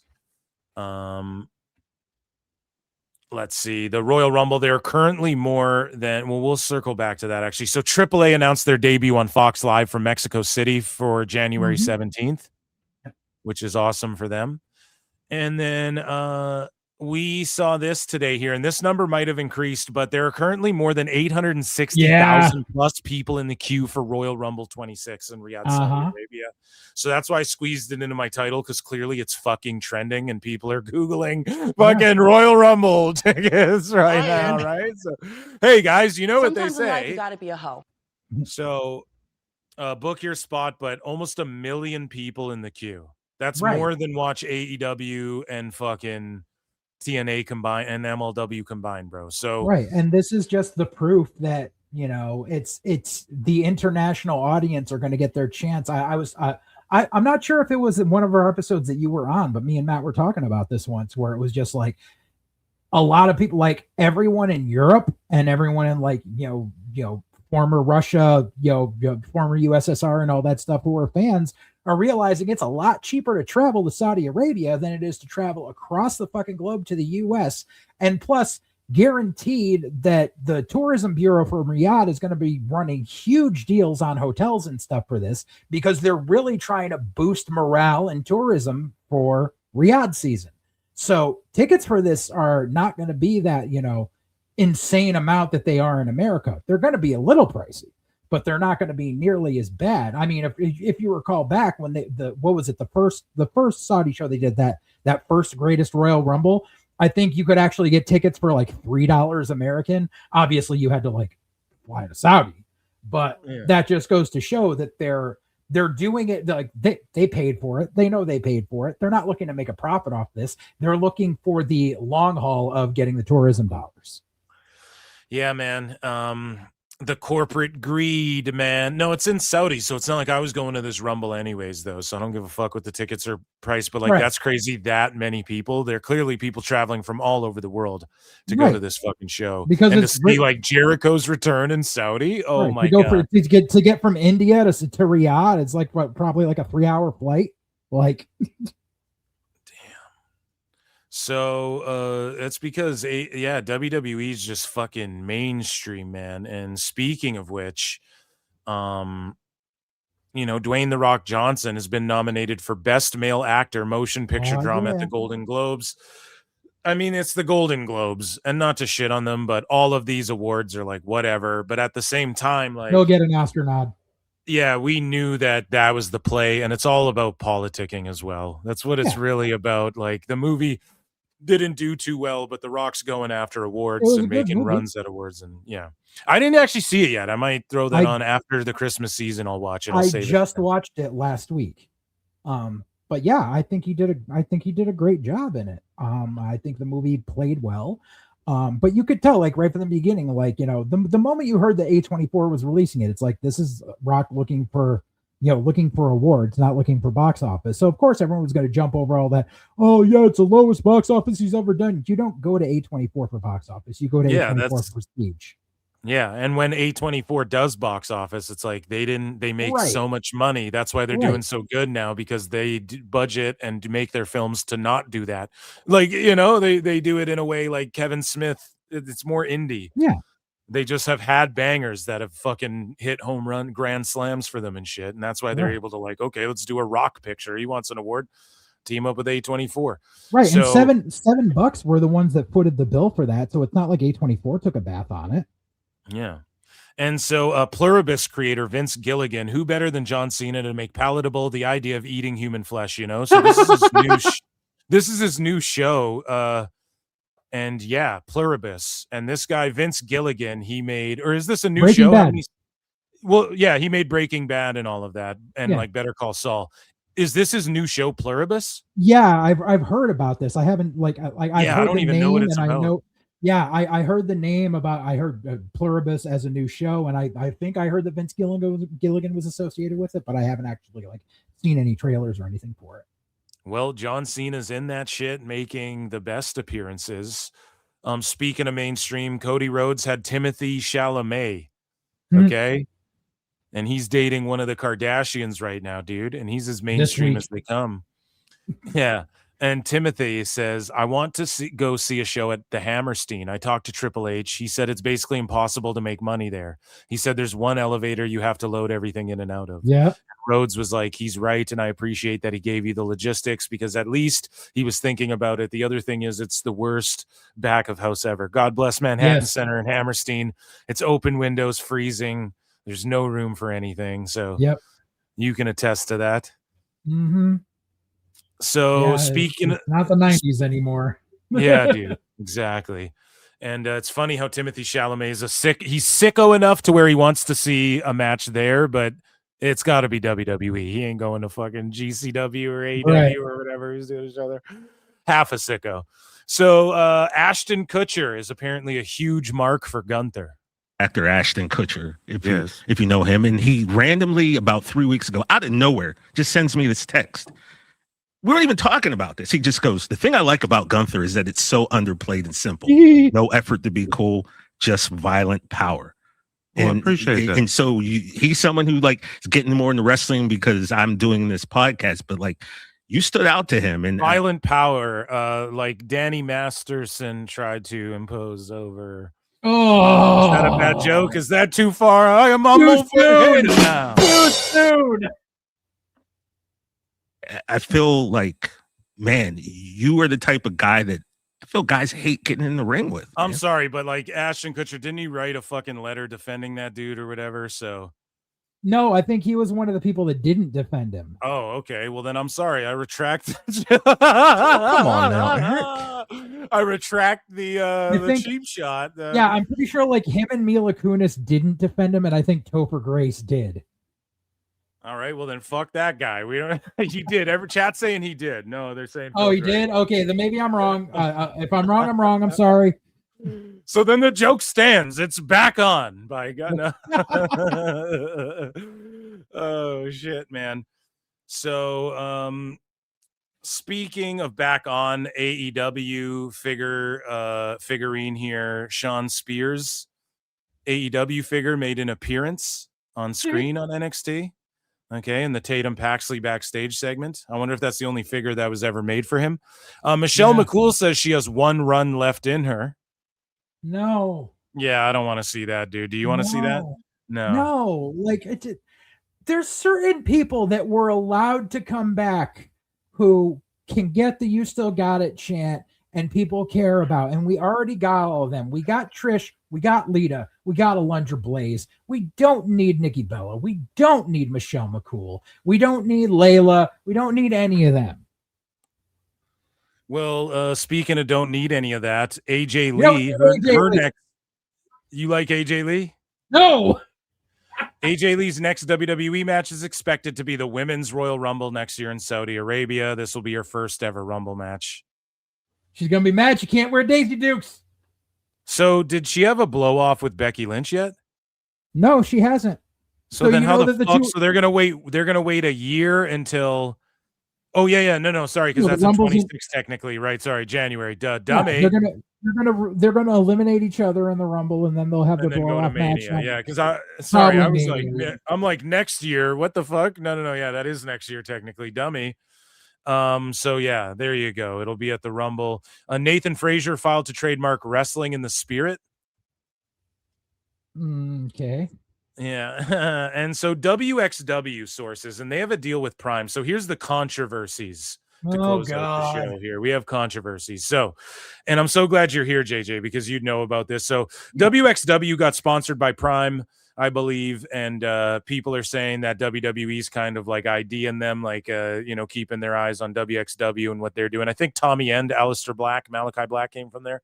And So did sources so did Gunther. And sources said they would have preferred for WWE to give them a heads up about Leon Slater being on Saturday night's main event, rather than putting Slater in an unfortunate situation, as the promotion viewed this coming weekend as one of their biggest shows of the year. TNA sources spoke positively of the spot for Slater and said it was another example of the WWE TNA partnership continuing. So Fightful trying to spin that like, well, TNA sources spoke positively of the spot for Slater at WXW and said it's another example of the, they're trying to spin it as though it's a negative, but like Slater, I bet if you asked him, would way rather want to be on SNME than WXW. Yeah. So don't do the Fed bad shit. What do you make of this? Have you booked shows where guys have had to drop out for bigger opportunities, and do you get upset about it? Absolutely. So the whole thing is, because I see people, I actually commented on this earlier today or yesterday, where someone was like, contract tampering. Motherfucker, it's the indies. There are no contracts. Everything's a nod and a handshake. Like, quite literally, like, with the exception of like a few guys in MLW, no one's under contract to shit. It is per diem. It is, it is a verbal agreement. And I'm sure that because WWE is using Leon Slater for this, I am sure they are going to send someone over there that will be a big surprise, that will pop the house. And 5 days from now, that's all people will be talking about that Ludwig. WXW show. Maybe Ludwig. I'd say they probably said someone like maybe, I don't know, maybe Nakamura will show up. I don't know. They'll do something. But as far as we've had the pooch screwed on us a few times. Literally one of the hardest things for us back in Defiant. Well, our Defiant, not what's around now. So in 2006, we started using someone because they were going to college at UConn and playing football there, but they were a second generation wrestler, and they got brought in by a couple of guys that were working for us, and the guy got super over to the point where Mike said, "This guy is so over, I'm putting our title on him." And 3 weeks after we put our title on him, he got signed by WWE. That was Alpha Jr., also known as Manu. So we literally had to vacate our belt and do some shit a month later to be like, our champ ain't here. He got signed and he's never coming back. Yeah. So we had to deal with it. You roll with the punches. You learn how to book on the fly. Yeah, it's crazy that they did. This happens to indies all the fucking time. Brett Lauderdale, GCW owner, founder. Did he found GCW? Yeah, he was a ref for Combat Zone, and then he used some money that he came into to found GCW. Yeah. So he says, when you book a contracted talent, you do it with the understanding that the talent can be pulled at any time for any reason or no reason. In this case, it's inconvenient, but you have to be thrilled for Leon and realize he will now be that much more valuable when he returns. Right. Exactly.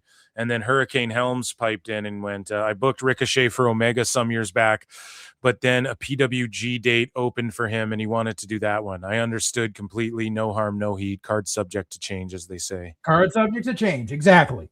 Yep. No, it's just part of it, man. It's unfortunate. But speaking of unfortunate, dude, Matt Bloom. Now, I want to ask you, man, have you encountered Matt Bloom ever in your career? I have not. I've always wanted to pick his brain, but I never got a chance to.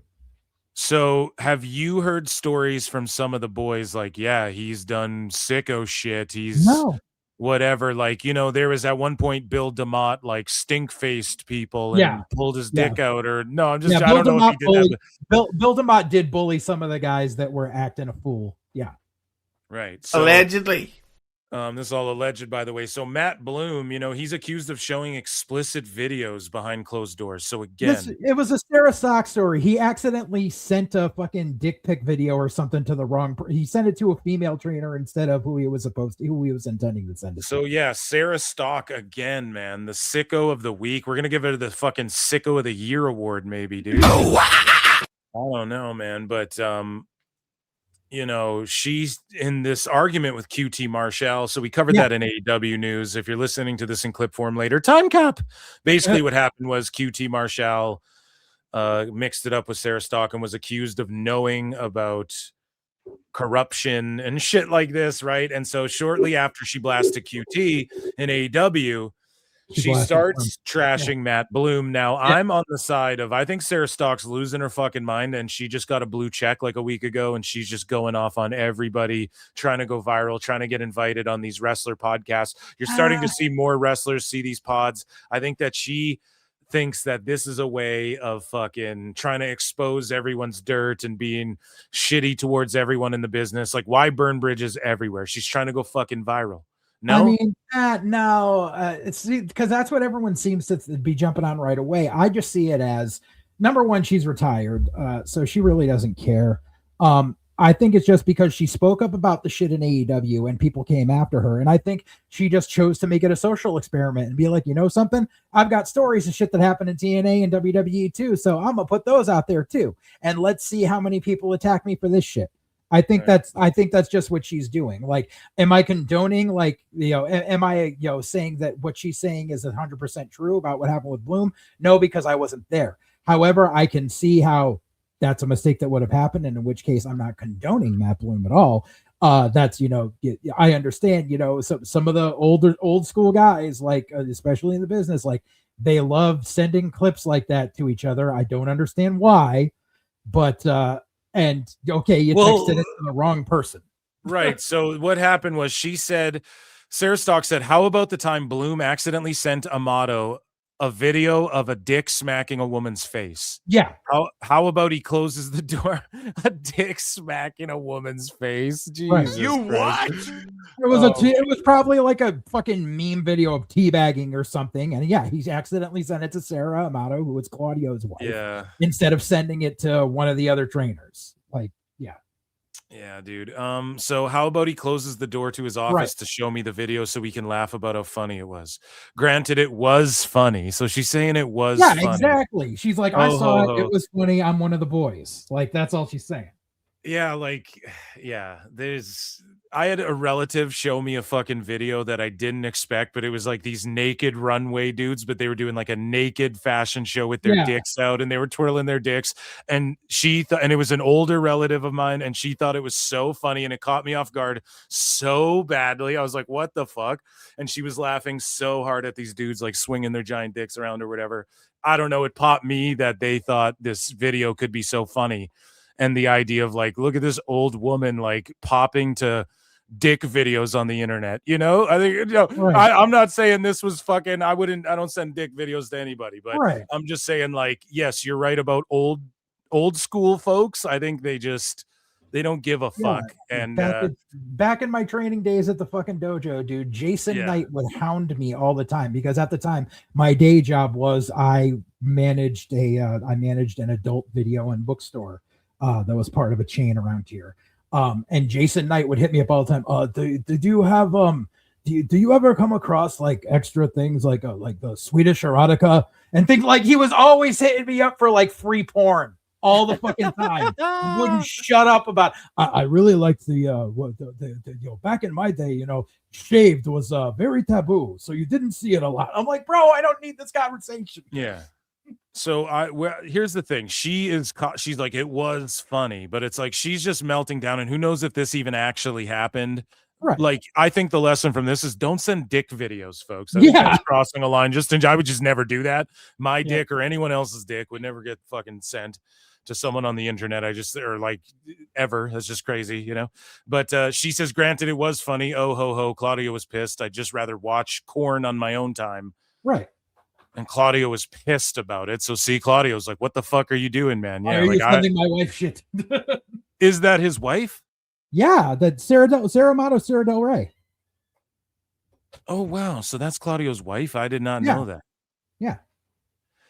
Yeah, I would be pissed then too. If I was Claudio, like, I would be fucking angry as fuck. I didn't realize she's like a married woman and shit. I don't know. Yeah, now the situation is a little different now. So he's sending it to dudes he works with, wives. That might be terribly uncalled for. So how many more of the boys know what a funny incident was if I know about it? Agreed. At the time, it was head coach of NXT, head of women's division of NXT, and NXT coach. Yeah, I don't know, man. It's hard to decipher like what's real and what isn't when it comes to her. She's been really losing her fucking mind. I mean, I agreed with all the shit she was saying about Bruce Pritchard. So, yeah, man. Jesus. And this, of course, was all Sarah Stock saying shit. This isn't anything. This is all just stories being told, allegedly. Mhm. And that, ladies and gentlemen, was WWE.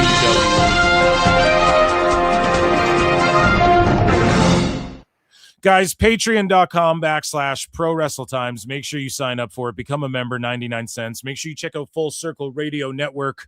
And my guy JJ's over there doing his thing. And make sure you check out his indie shows, DPW and all that shit. And anything else you want to plug or what? no, not currently. I just tagged us in the chat so people knew. But yeah, just besides wrestling stuff on our channel, we got a movie review podcast. That's called Wildcard Cinema, and we also do some watch along stuff there. That goes under the name Cinematic Jackass. We've got episodes of both of those filming later next week. So yeah. And overall, what do you rate Winter is Coming? Put me out of my misery! I was watching it a little bit here and there. And D. Yeah. I can't give was it a what it total was. F because I wasn't watching the whole thing. Yeah, I hyped Joe's matchup too much, and it just wasn't fucking. I don't think it was. I was giving Kingston too much benefit of the doubt there, I think. But it was what it was, man. Nothing too memorable. I thought MJF was going to like come out and then eye down Joe, and then he'd enter the Dynamite thing, and then he'd win the ring. I was going to say, did they do the Dynamite Diamond Ring gimmick this year? I don't, because I haven't been They're watching. doing it. No, it's coming up, and then the winner gets, and it's like, well, MJF's about to come back. People know he's done doing whatever he's doing there. So. Doesn't that fucking thing supposed to happen in like September, October? It's December. Yeah, I'm not sure. Maybe it's in the new. I have no clue, man. I don't know what the fuck they're doing, and that's why the best guy is the best guy. Tony Khan. Keep his shit straight. He's got to have the Dynamite Diamond bullshit the same time as the Continental Fuckwad Classic. You're goddamn right. Okay, JJ, man, I'm gonna hit you up tomorrow. Let's link up tomorrow, do something. Okay. Ladies and germs, I appreciate you all for being here. Thank you for all your support. Hit like, hit subscribe. Pro Wrestle Times on Patreon. Make sure you guys check that out as well. First Full Circle Radio Network. Round of applause to my guest. And until next time, I'll see you guys in the Upside Down. Sicko Saturday, Dave Meltzer, Dumb Moment of the Week tomorrow. Oh, it's going on early. I have Christmas festivities early tomorrow live on YouTube. DMW. See you guys there. Peace.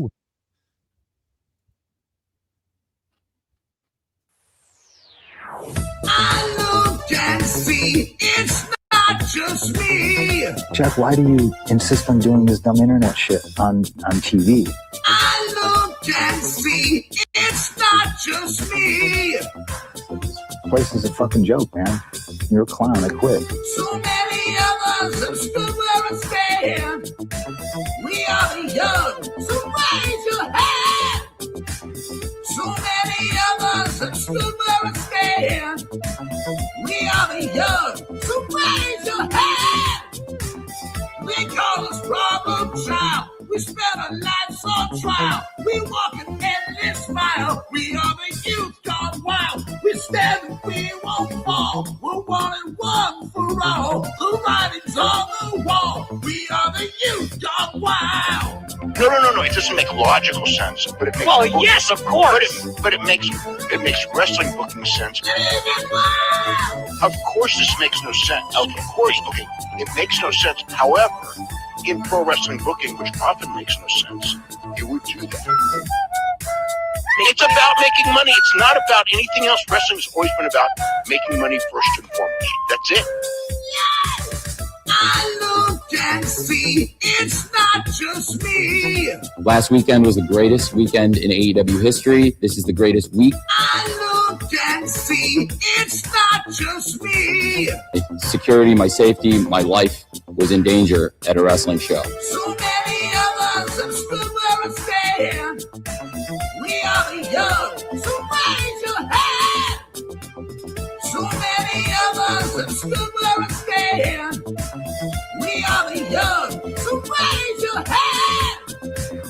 They call us problem child. We spend our lives on trial. We walk an endless mile. We are the youth gone wild. We stand and we won't fall. We're one and one for all. The writing's on the wall. We are the youth gone wild. They call us problem child. We spend our lives on trial. We walk an endless mile. We are the youth gone wild. We stand and we won't fall. We're one and one for all. The writing's on the wall. We are the youth gone wild.